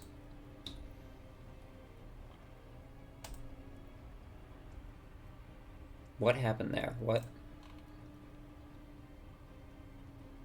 That didn't roll properly. Roll the thing. There we go. Okay. That'll hit. Unless you want to shield. Can't. Raging. Right. Alright, then that'll be 15 points of psychic damage. And then, as a bonus action, this is what the other one should have done before, and didn't do, because I forgot about it after you used your shield, is it's going to, like, then fling itself at you. I need you to make a dex save. I don't have advantage. I'm not level 2 barbarian. Let me do that. Let me try that again without advantage. Those are vastly different. Damn it! Alright, it flings itself, like, towards you, and you just, like, step out of the way. And it just kind of falls to the ground and then stumbles back. That ends its turn. Dennis is up. Dennis is going to run up and do Green Flame Blade again. Because why wouldn't he? That's a natural 1. Yeah. Classic. But at advantage because... Oh, wait. You're back. You can roll it. Never mind. Well, I'm not on Foundry, but I can roll it in real life. Yes, and roll it at advantage, actually, because there's Guiding Bolt on it. You want me to roll it twice? Yes. Okay. One of them was actually a natural 1, but I got a... Well, it worked out then. 14 total. You're doing Green Flame Blade, I assume? You want to stick with what Yes, I said you're doing? course. Okay. No, that's what I would do. You said yeah. 14? Yep. That'll just hit. So, Nice. that's going to be... You're wielding with 2 hands? Yes. And that's going to be 1d10 plus 1d8 plus 6.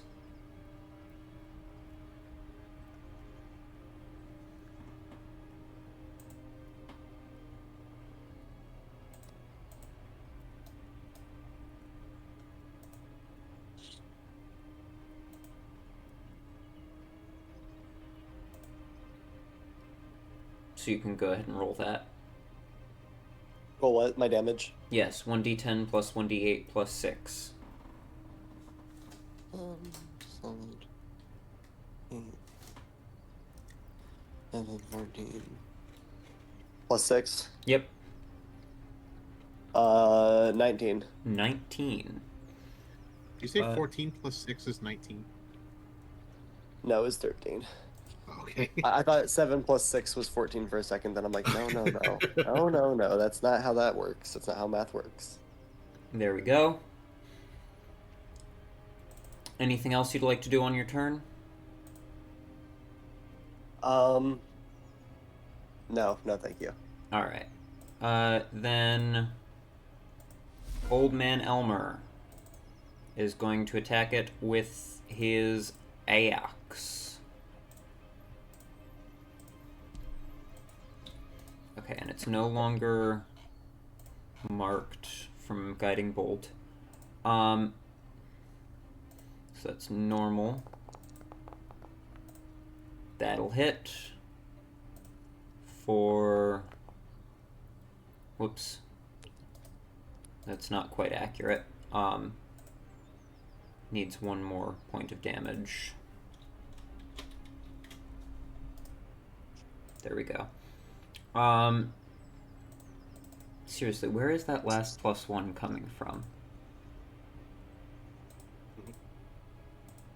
+1 awesomeness, probably.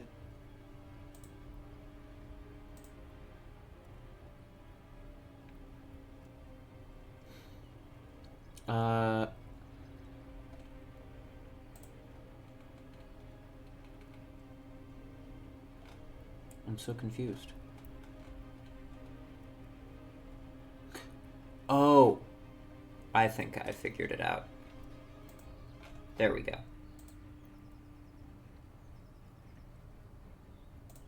That should have fixed it. Okay. Anyways. Then his second attack is going to miss. Pepper is going to come around here and is going to make her attacks against it.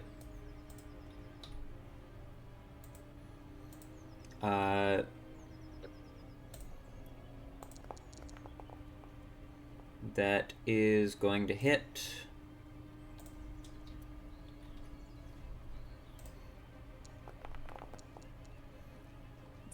And that'll kill it.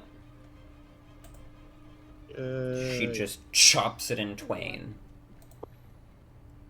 Everybody gets 420 XP. Hells yeah. Huh. Funny number. Light it up. I just took a shot of Dayquil and an additional Advil. I'm ready to take on the world.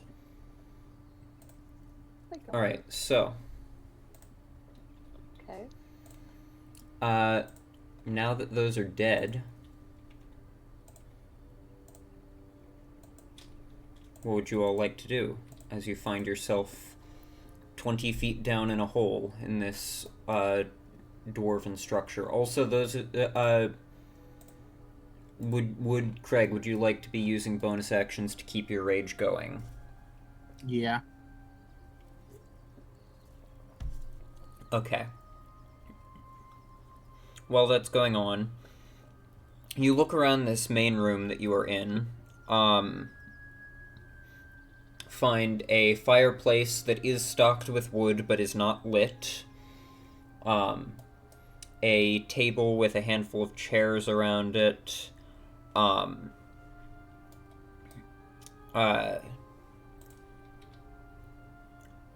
and the collapsed rubble of the staircase.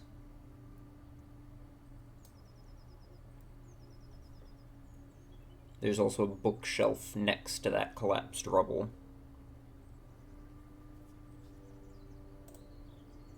Are you all just being quiet, or is Discord broken?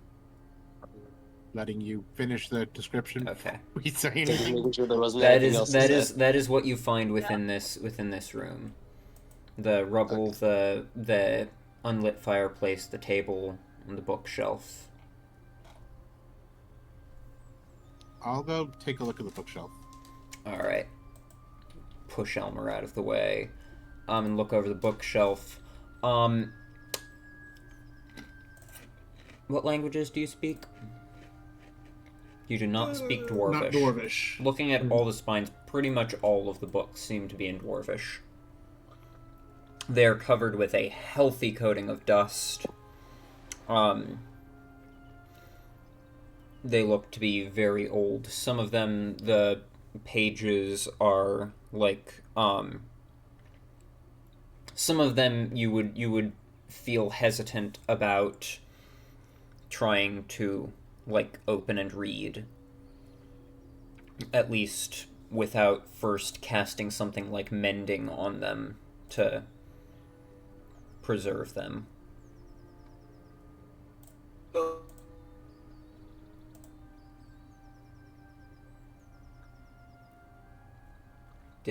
What was that?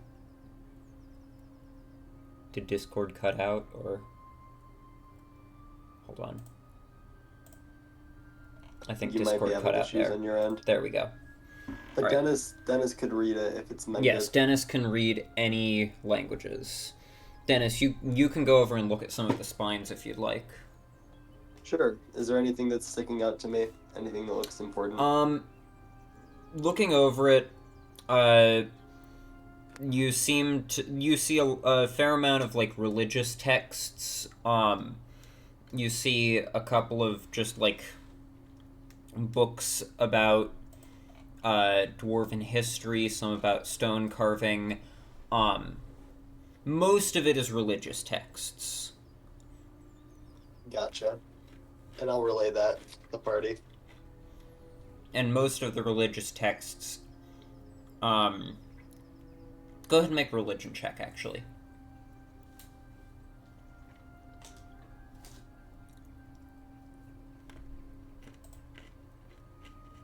Oh. Discord did a stupid again. Place of Go ahead worship. and make a religion check.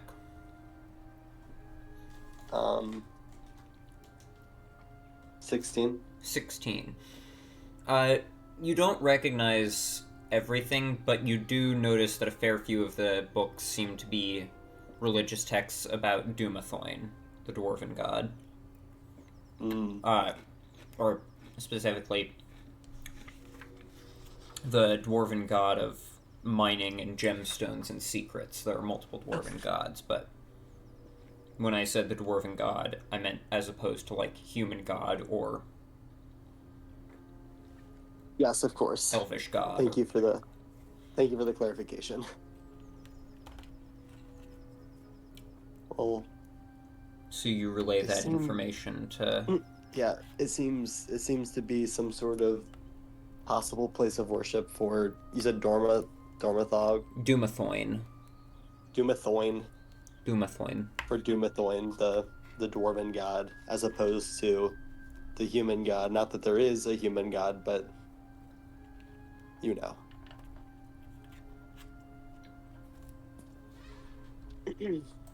Interesting.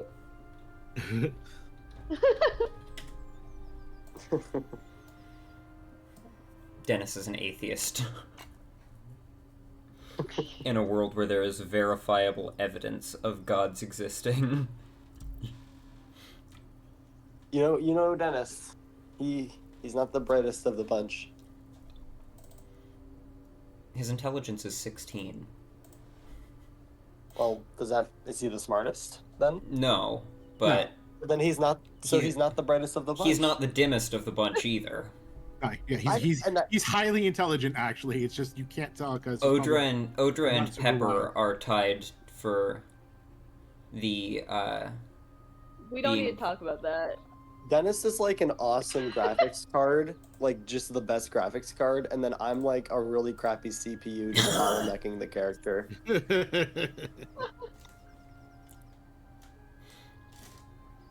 So, But yeah. what would you like to do? Elmer can't see much of anything beyond the sunlight that's filtering down, so he's gonna go take his tinderbox and light a fire in the fireplace. I was about to say, should we explore a little bit? Check out what this area has to offer, or can we kind of see everything? Is it kind of a smaller area that we're in?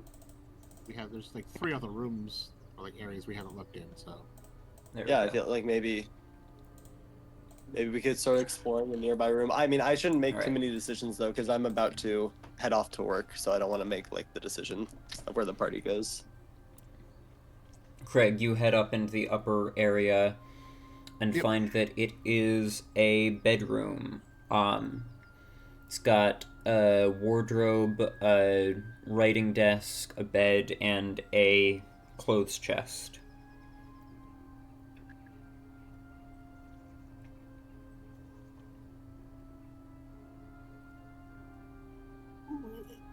I'll take a look at the desk first, and then we'll look at the stuff around the bed after.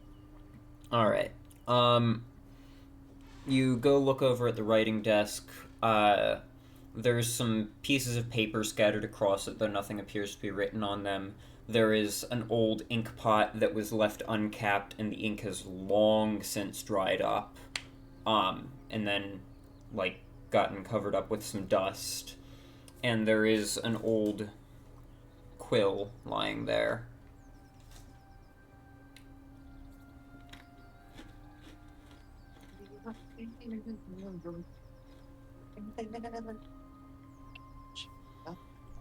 And then you wanted to go look at the clothes chest? Yeah. You open up the clothes chest. It is... it has... a pair of vestments, and it has, like set of padded clothing that would go underneath armor.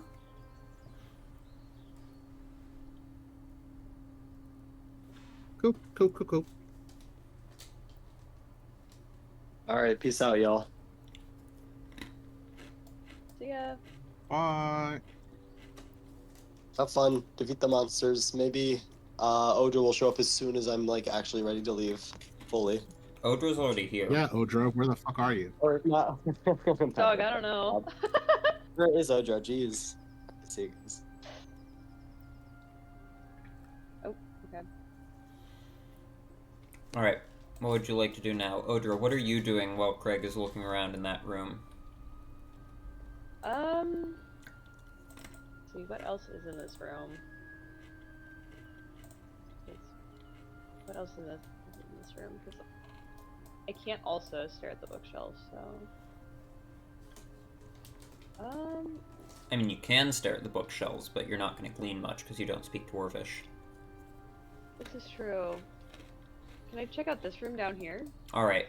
You head down into the southern room. And this room is set up as sort of a place of worship.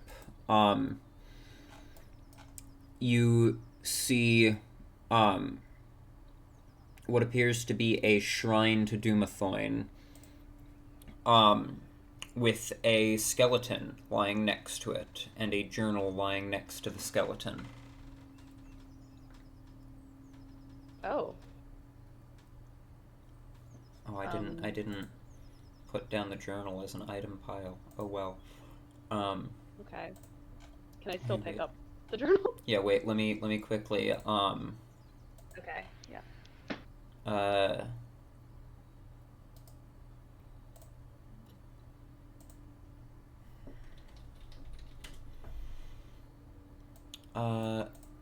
Here.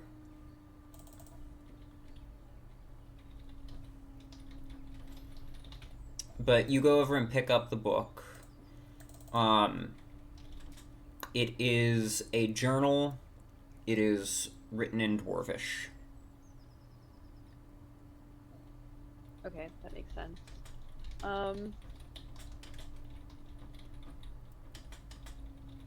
I guess I'll wander back out and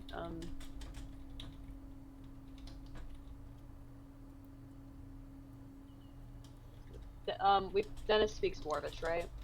Dennis can read all languages. So you go and ask Dennis to give you some translation?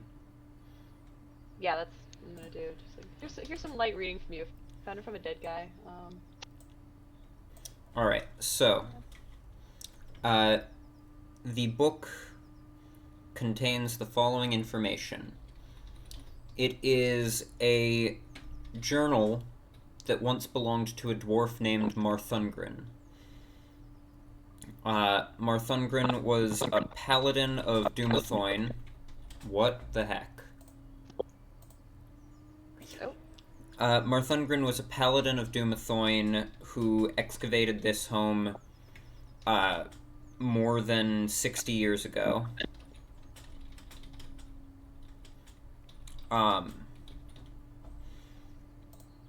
Dumathoin tasked Marthungren with returning spirits to rest when a crypt for the gods' faithful was corrupted. Marthungren learned that the crypt lies beneath a temple called Talhundereth, but the temple teemed with dangerous monsters.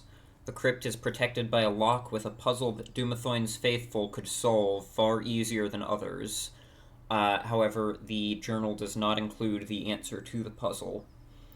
Marthungren planned to destroy the restless ghosts that haunt the crypt so they could rest in peace. Badly wounded by a creature he described as roiling heaps of tentacles, Marthungren returned here. His last entry describes his wounds getting worse.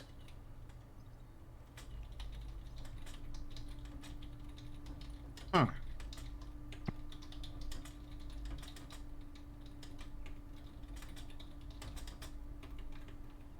Okay then.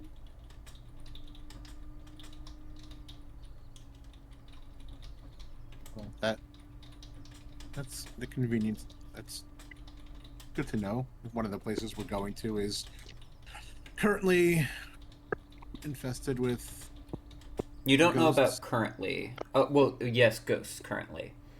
You don't know about whether the roiling heaps of tentacles are still there, because this was more than 60 years ago.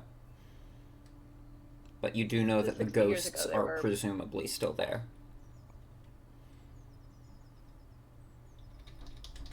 There's Sendelinger.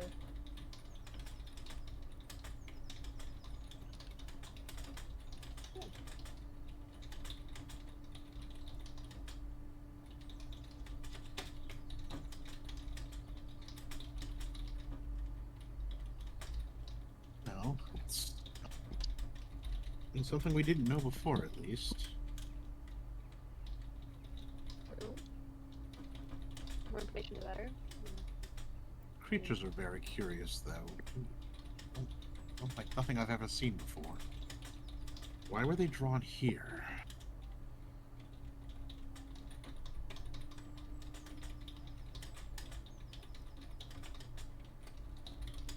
Question.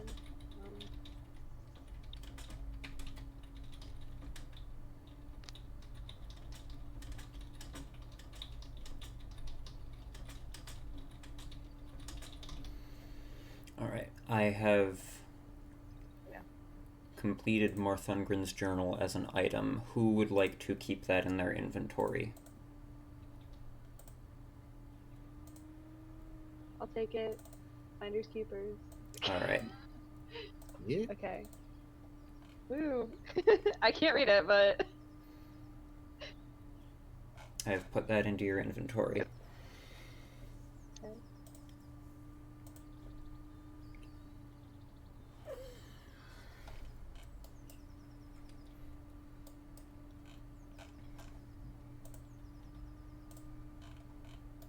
So, what would you all like to do?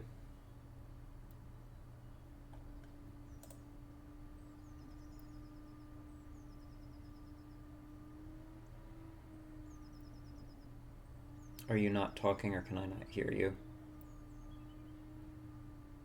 The latter. There we go. Goes. Yeah, I'm just checking out this little room here, I guess. That's that room appears to have been a small kitchen. Yep, okay. Neat. It's got like a wood-burning stove. The chimney seems to lead somewhere up to the surface, though you didn't notice anything sticking out, so it might be obscured on the surface. Or even buried over, since it's been a long time. Yeah.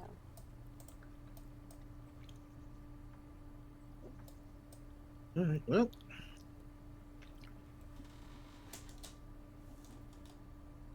It's one thing we can check off our list that wasn't on there before to begin with, but...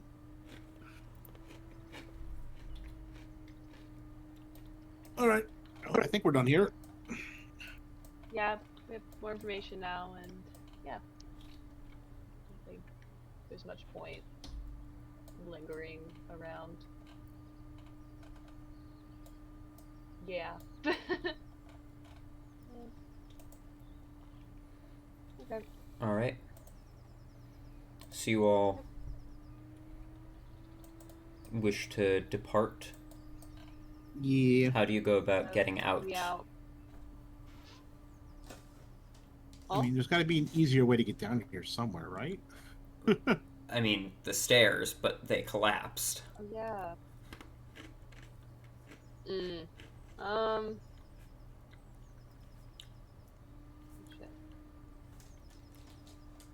Like, you gather the stairs were the way in, but they are not really viable anymore. That's fun and quirky.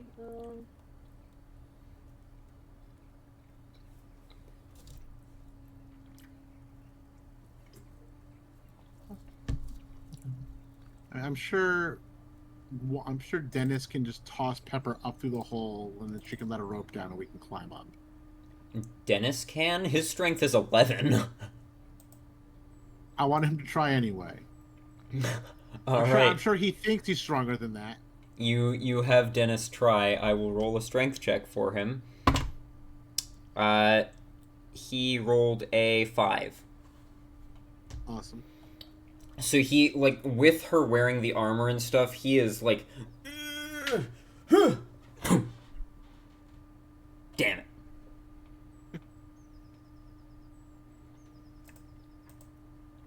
And then Headkin and I imagine Elmer's like, get out of the way, let me do it, you're too weak. Yeah, alright, I'm gonna do this. Okay. Elmer's still raging. Alright, here we go. Shit!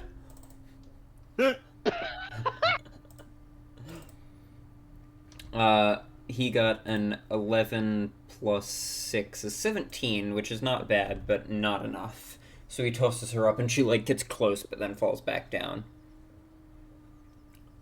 Shit! I thought for sure that'd work. Right, I'll just Misty step up.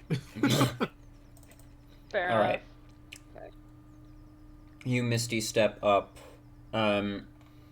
Do you have any rope? You do not. How do I not have rope? But Dennis, seeing you do that, remembers, oh yeah. And he also Misty steps up using his Fey Touch feature. And then he takes some rope out of the bag of holding. Can I... Dennis okay. lowers down some rope for the rest of you all. Okay. Yeah, we might want to get ourselves a grappling hook. A what now? A grappling hook. It's a hook that you put on a rope and then you throw it. Is that a thing? I think there are actually grappling hooks in the PHP.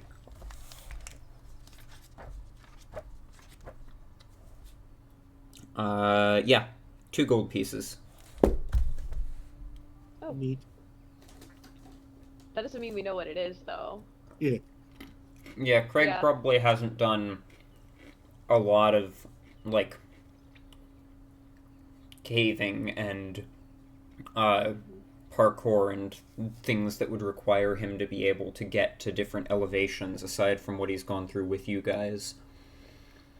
Odra would know what it is. She's worked with pirates. True. Dennis would know what it Sorry is. about it. He lives in the city and has read a lot. Elmer clearly knows what it is because he suggested it. Pepper would probably know what it is. Because I feel like she probably, like, looked into what sort of stuff she should grab before coming on this adventure with you guys. She just didn't bother to get one. But Craig never really thought about needing one because he has magic. He thinks back, it's like, wow, raiding some of those walled towns would have been a lot easier with something like that. Probably best we didn't have that. You guys just had to do the old-fashioned method of run a ladder up to the wall and hope that you didn't all get shot on the way. Yep, kind of. Anyways, you all climb up the rope and make your way out of Marthungren's home. Yay.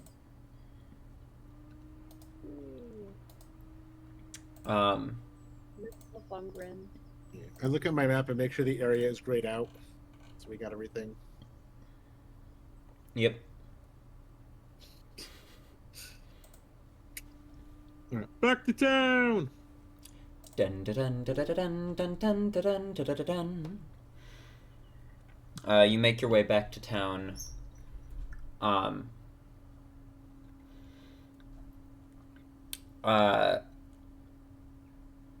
As you make your way back into town, coming up from the southern road, however, hold on. Coming up the southern road, past the Phandelver Miners Exchange, you notice that there's some sort of commotion going on over there. Bro.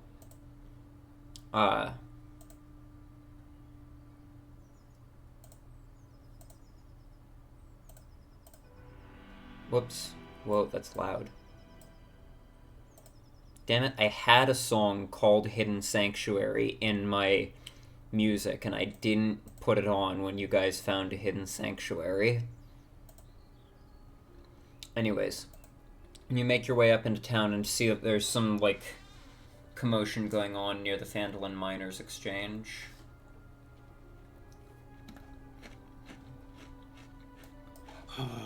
Let's go see what's going on there. I really just want to kill a thing in a well, but apparently powers that be don't want me to do that. Nope. No well for you.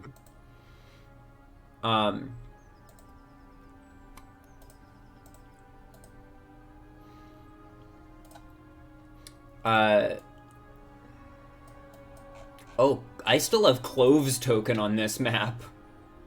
Yeah.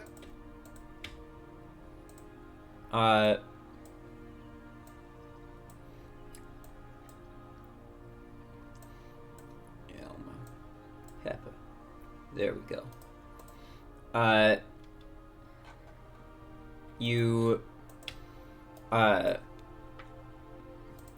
Token Wolfich does not exist. How interesting, Foundry. Thank you. You make your way up to the front door of the Miners Exchange, and head in to see what's going on in there.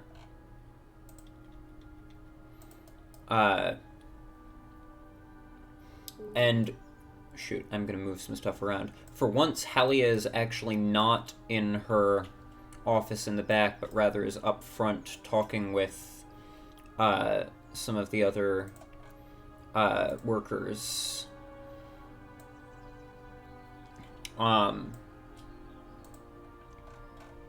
Like, seeming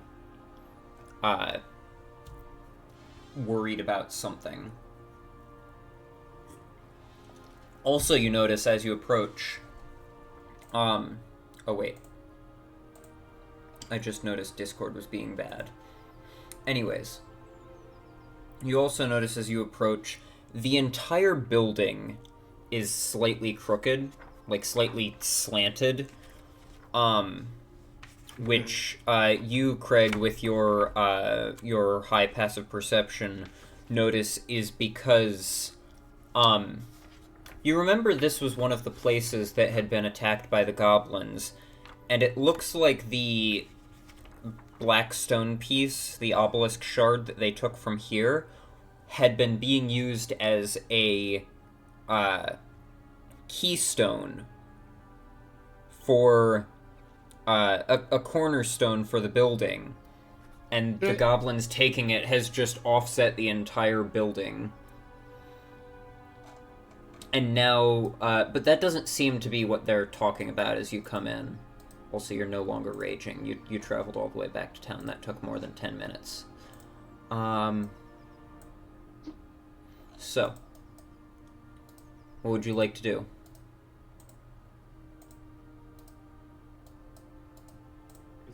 Out of discussion. See why they're so antsy right now. Oh, good. You're all here. Perhaps you can assist us.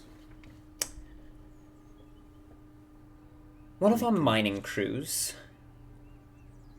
is in a... Hold on. I just realized there's one other person that needs to be here. There we go. One of our mining crews is in a bit of a difficult position. And then one of the other miners, standing back there, speaks up. Yeah, I was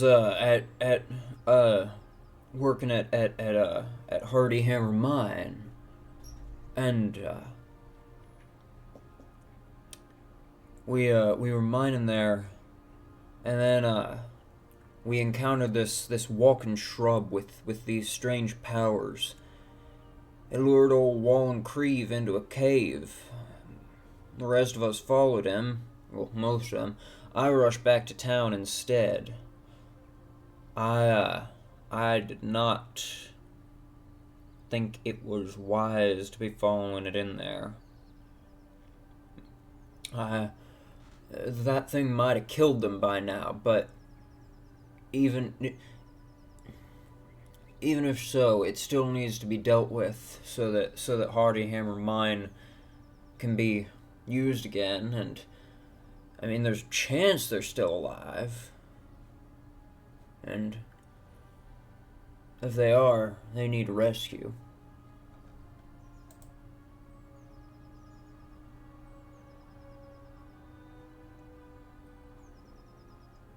Are you all being silent, or is Discord being bad again? No, I'm trying to talk, Okay. but I was muted that time. Ah. Deeply pondering. Yeah. Did you say a shrub?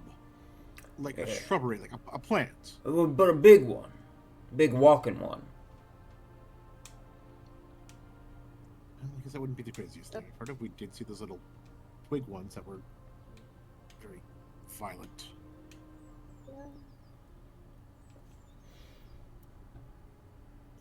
I suppose we could try to do something about that. Just give us a little while to take a breather. I mean, I don't know how much longer they got, but how long has it been since you came back?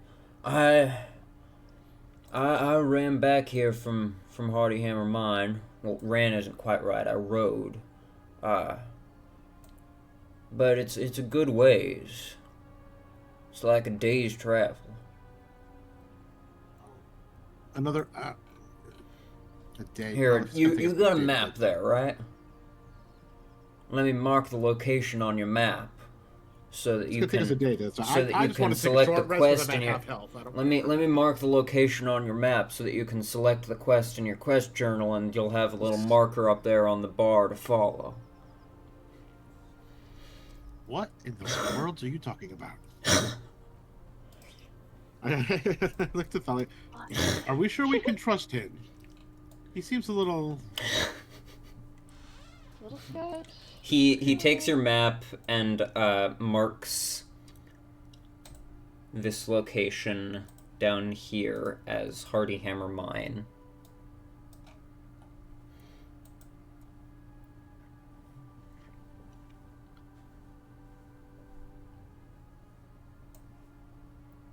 Right over here.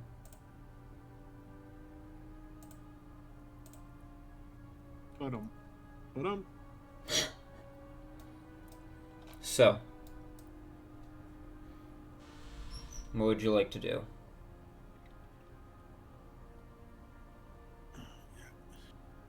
You said it's going to take us about a day to get there? Depending on your travel pace. If you're traveling at a normal pace, you'll get there in a little under a day, because a slow pace is 18 miles in a day, and a normal pace is like 24 or something, and it's about 16 miles away. As long as we take a short rest sometime in between there, if we get there the same day, that's fine. I'm just at half health and I don't want to be. You're fine. Alright, you want to take a short rest? Yeah. Alright.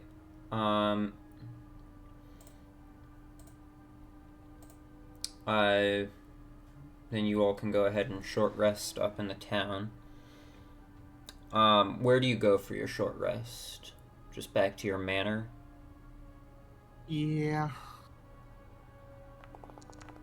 Alright.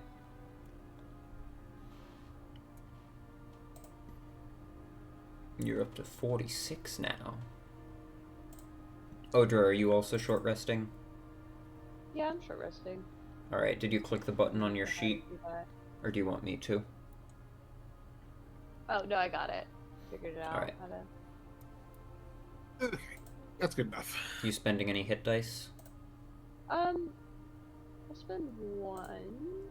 I'm trying to remember how to do that. You just I'm guessing click I do one out of... You just click the little roll button next to it. Yeah. Okay. I just remember it being weird, so I was sketched out. I was like, it says 1 out of 6, but does that mean 1 out of 6 or like all but 1? So I don't know. Alright. You all rest up in your manor and then head out into the town.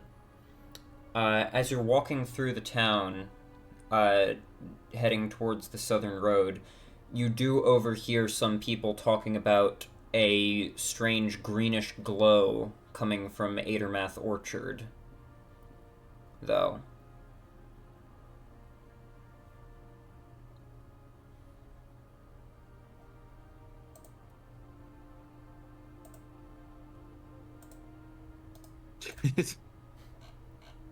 Turn to Odra. Do we do that first while we're here?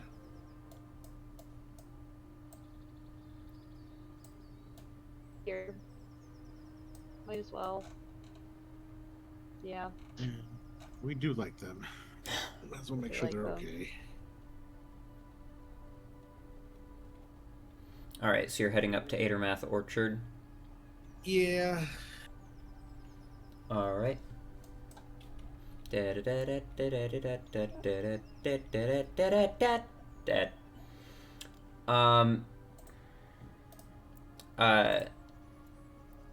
you head up along the road to Adermath Orchard,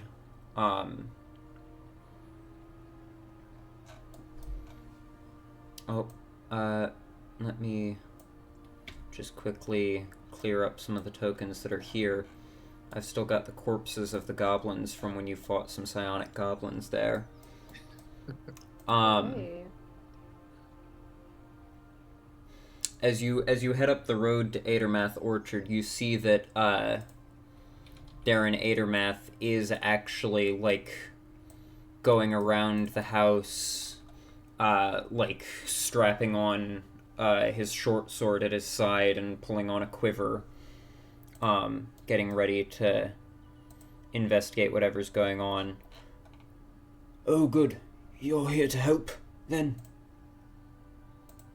Yeah, we heard passing by that something was going on here, so we figured we'd come take a look. Alright, let me activate the scene. There we go.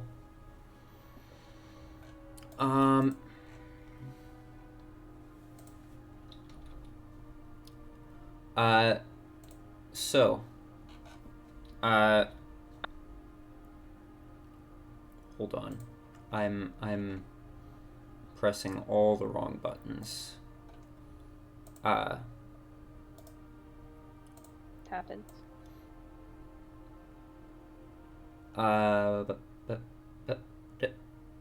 Where, what, who, when, why, how? There. Yes, there's some sort of glow coming from back in my orchard. I'm not sure what it is, but it reminds me of those goblins that were here before, that had the psionic powers. I fear they may be back. Hold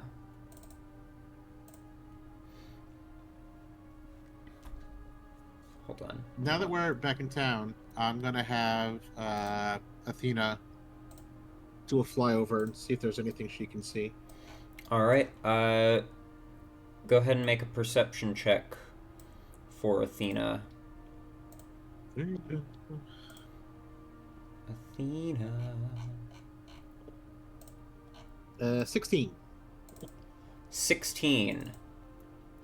As she flies over, she does see what the glow is coming from. It's not coming from goblins, as Darren had feared, but rather is coming from a cow. That's way more distressing. Oh, don't worry, it gets worse. I know. Nick knows. Nick knows exactly what's going on now. Cause as she looks at Daisy,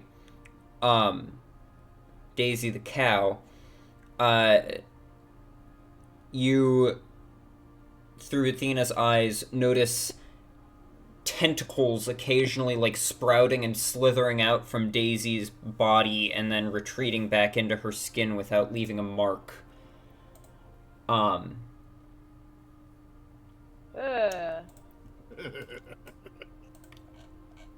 That's what you see.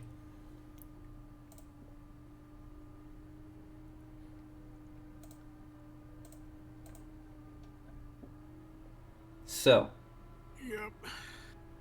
Okay. Athena flies back to you. The good news. Okay. The good news is it's not goblins. That's a relief. The bad news is your cow has tentacles.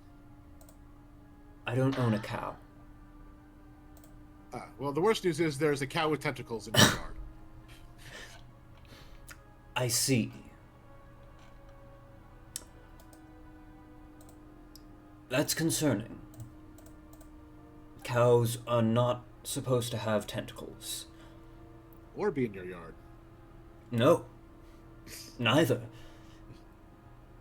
You think? And certainly not both at once.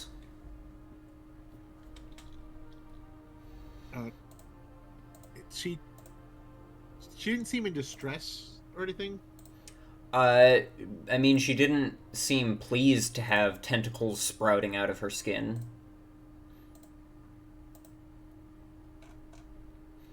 Look, the same cow, You right? couldn't tell if it was causing pain, but it was definitely didn't look to be pleasant.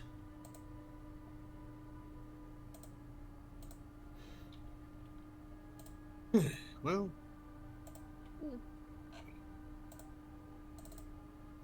I guess we. I don't know if we. I guess we have to.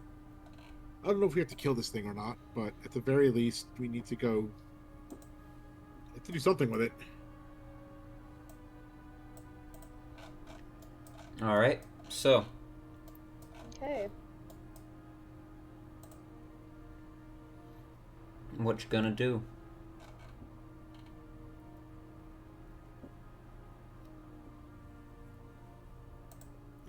Go to the back, I guess. What the?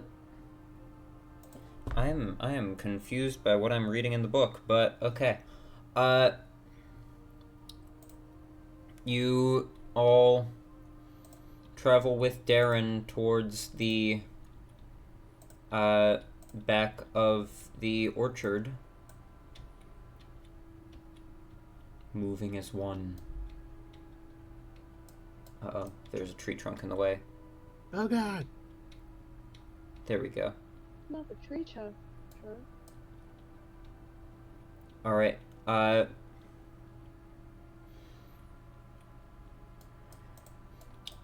You get to about here. What would you like to do as you see Daisy the cow moving around up there with tentacles coming out of her skin?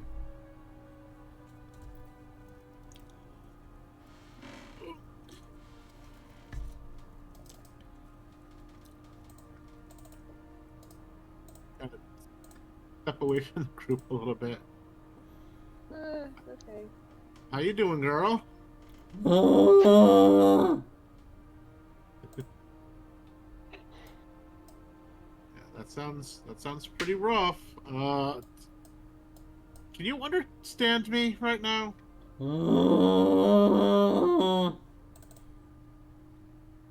I sure the rest of the group and shrugs. Is that a yes or no? Somewhat inconclusive.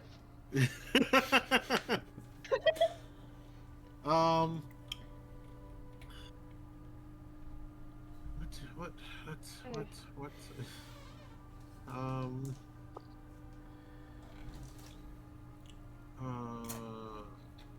God, any of these?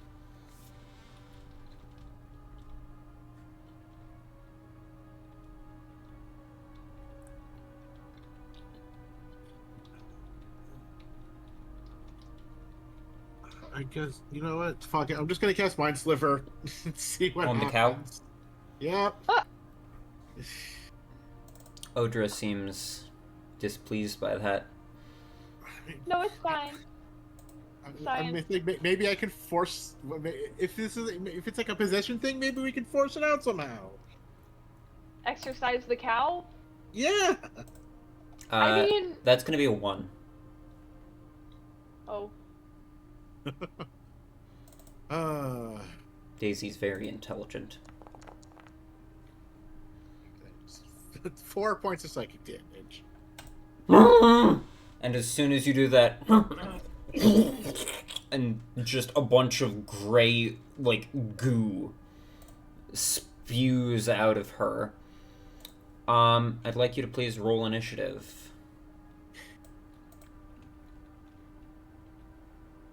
Oh.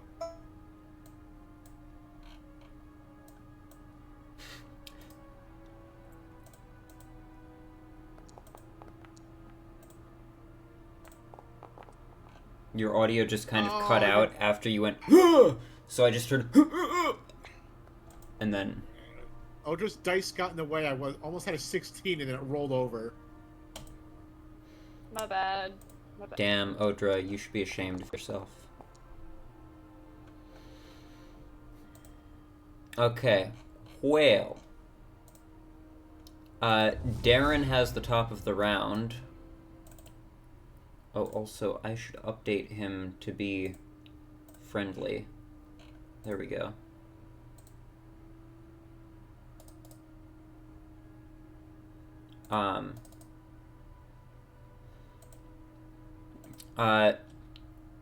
So he's gonna move to here, and then pull out his longbow and take a shot at this thing. What? What the heck? Why is it not letting me make his longbow attack? What's going on here? Darren, you're broken. Whatever, I'll just have to roll it manually. That's gonna miss. Okay. But he gets to make 2 attacks, so that's gonna miss, I think. Maybe? Wait. No, it's not. What is he attacking? Actually, neither of them miss. I got the AC wrong. So that's gonna be 2 hits.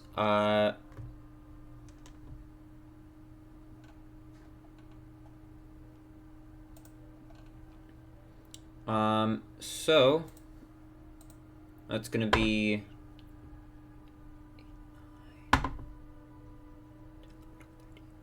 15 total points of damage to this thing from his 2 arrows sinking into it.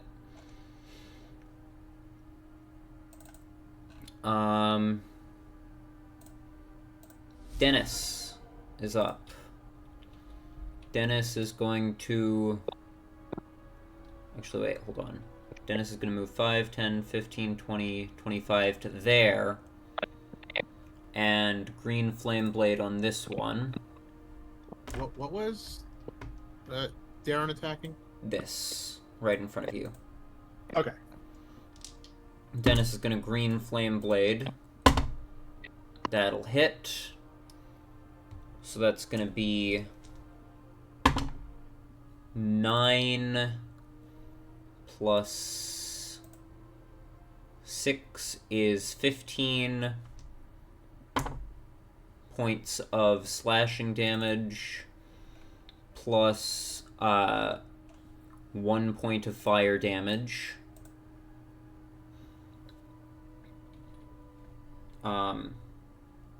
Math. There we go. And then to this one, 5 points of fire damage. 10 half to 5.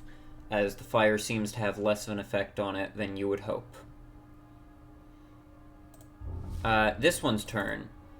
It's going to... Oh, I should have more intense music. We'll do this. It's going to... Yeah,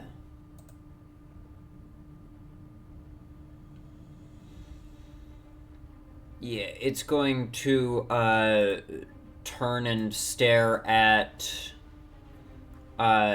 Craig.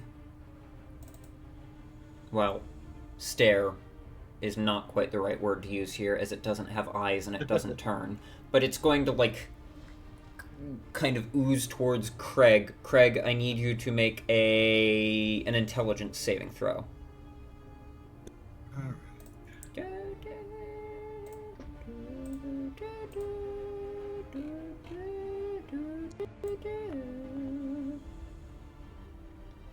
24, so you take half damage. You take 5 points of psychic damage.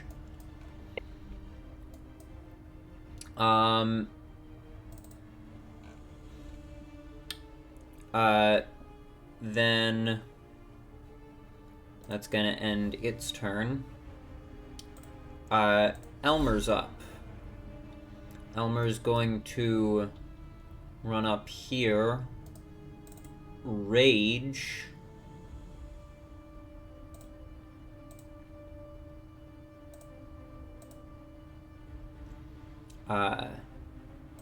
which means he needs to roll a d20 and a d6. 2 on the d6 and 17 on the d20. Oh, that's going to be so helpful. Elmer gets true sight for the duration of his rage.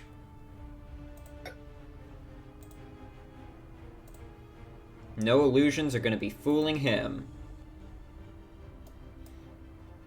So first he's going to attack this one with Hue.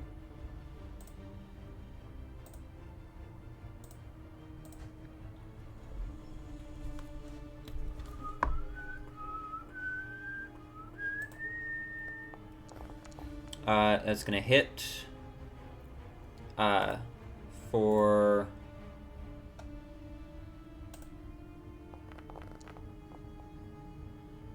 6 points of slashing damage. And then he's going to roll another attack. Natural 20. Yep. Which kind of sucks because it had 1 health left. Actually, no, because I forgot to apply the rage damage before. So, that one's already dead, so actually he's making that attack against this one. So, whoops. I did not mean to do that.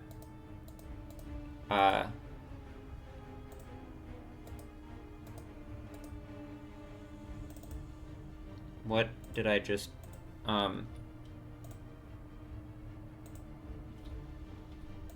I think that was how much health he had, maybe? Yeah. Alright, let me re-roll that crit with the correct damage, or against the correct target this time. There we go. Oh wait, it doesn't even roll it correctly. Oh, yes it did. Okay. That's 10 points of slashing damage. There we go. Then it's Daisy the cow's turn. Daisy the cow is going to disengage and run 5, 10, 15, 20, 25, 30. She is also no longer sprouting tentacles. Yay! It's this ooze's turn. It's going to target Elmer. Elmer needs to make an intelligence saving throw. Oh, also I forgot to expend the resource on this, so let me just do that. There we go. Alright, Elmer needs to make an intelligence saving throw. He succeeded, so he takes half damage, which is 5 points of psychic damage. Craig, you're up. Hooah! Hooah! Sure! Fire didn't do much. I guess, these guys are exhibiting psychic abilities. Probably not going to do Mind Sliver. Let's just do Ray of Frost. We'll do Ray of Frost on that guy there. That guy? Alright, go ahead and roll the hit.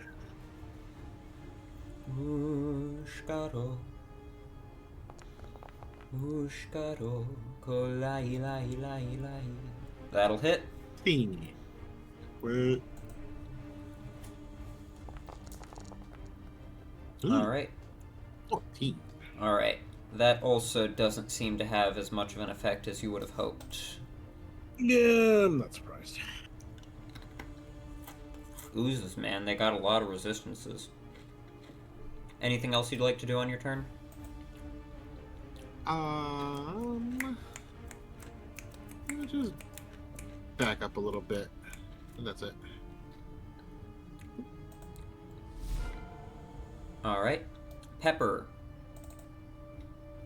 Pepper is going to rage.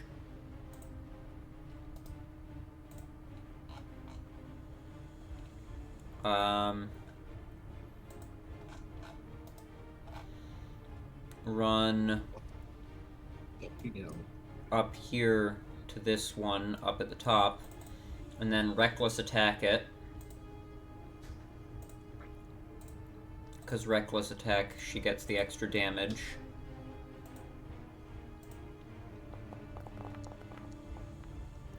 $19, so 27, that'll hit. How much is the extra damage? 2d6, I think. Yes.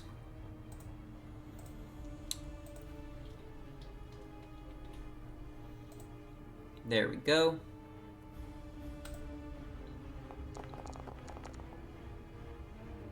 That'll be 20 points of damage to it. As she destroys it.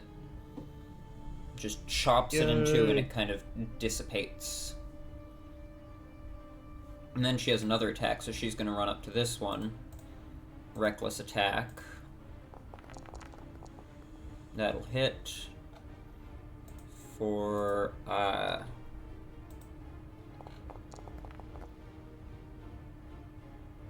19 points of damage. Which also kills that one. You get your hit points from those? I believe so, but she still has her temporary hit points from before when she killed the Gemule. Okay. Odra. You're up. There's one left. Okay. Finish it. Finish it. I'll try. Or just weaken it a little bit more. That's fine too. Okay. Finish him.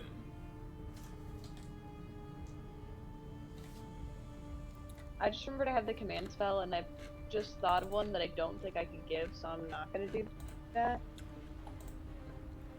Probably wouldn't work on that thing anyway. Well, I was like, it's ooze. The So spell what if I has just no said effect if it doesn't no? understand your language, so... Damn it. Okay, so that won't work. Okay.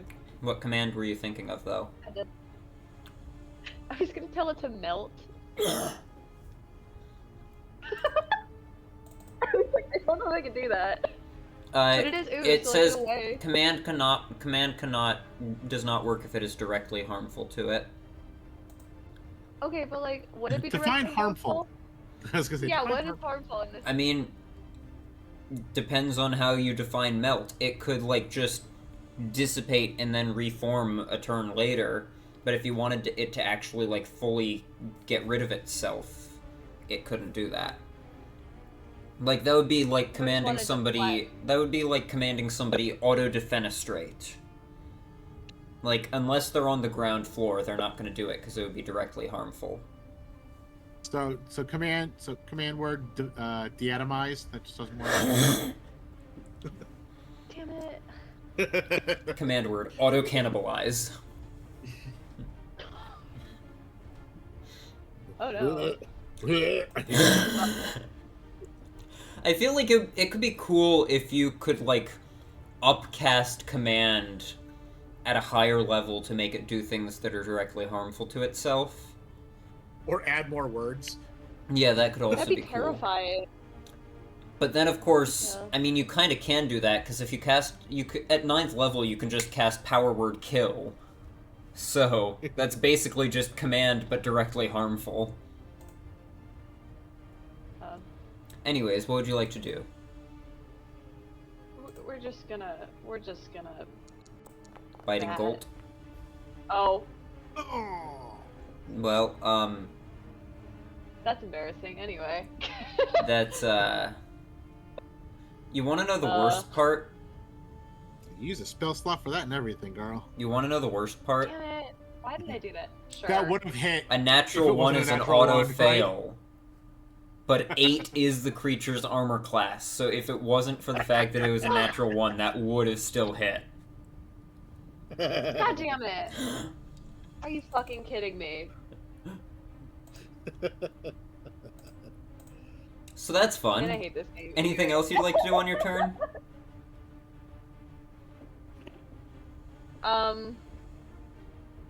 You might want to move, God, actually, because it wouldn't have hit it anyways, actually, because I it am- currently has half cover from you. I'll just Yeah, that's what Slide it hit the to the tree. That's left. what happened. slide to the right. Slide to the right. What? Wait, what the? Hold on. When you're standing in Huh? that spot, you can just see through walls. What the heck? Zoom out, look at that. What the heck? I just found the OP spot. Wait. I wanna. I can't see. It's not my turn. Oh, okay, wait, I'll end my turn. Oh, it just skipped past both of those gray oozes that were at the bottom because they were both dead. Wait, what? Oh. Darren's turn. He's gonna shoot at the thingy. That'll be a hit. That'll kill it. Yay.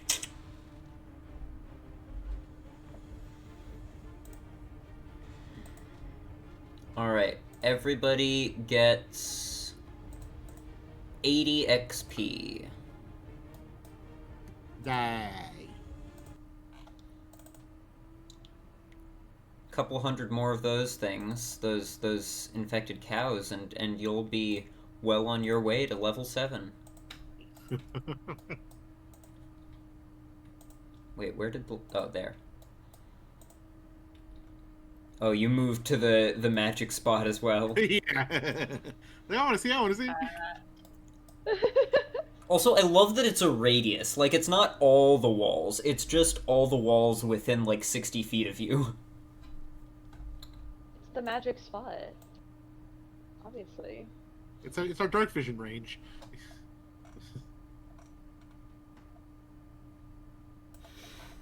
That's not how dark vision works. It is now. So this, obviously where we're standing is like a nexus point for multiple universes, and in one of those we have true sight.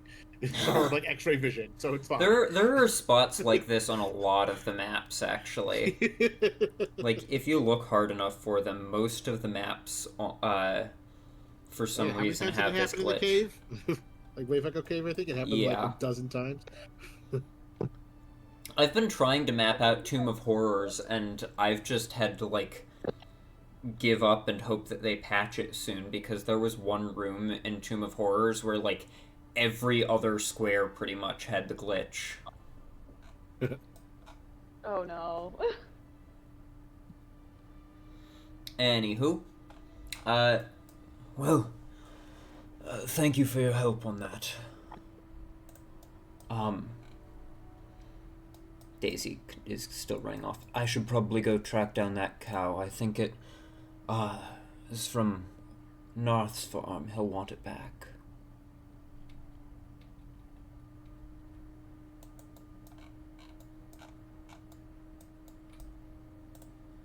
Oh. Bad Discord. Tell him to be careful what he feeds it. No more weird psychic gray ooze things. That's probably wise. We are 3.5 hours into the session. Ellie has still not even read any of my messages, and Gummy is gone, so I'm thinking perhaps we end the session here. Makes sense. It's fine. Alright, so that's where we'll leave off. Next session you all can set off towards Hardy Hammer Mine. What if I want to check the well first? I mean, you can do that, but those poor miners. It's not going to take that. What about the miners? There's a bunch of miners that are being attacked by a shrubbery. Oh. If that monster's still there, we can kill it, and then we can let everyone else go down there and clear it up, and then it'll be fine. Clear up their corpses, you know. No, I'm still talking about the well. Ah. So they can clear up the blockage after we kill the monster. I see. Ushkaro. Ushkaro kolai lai lai lai. Well, anyways. Thank you, YouTube people, for watching. That's the end of the session. We still don't have an outro.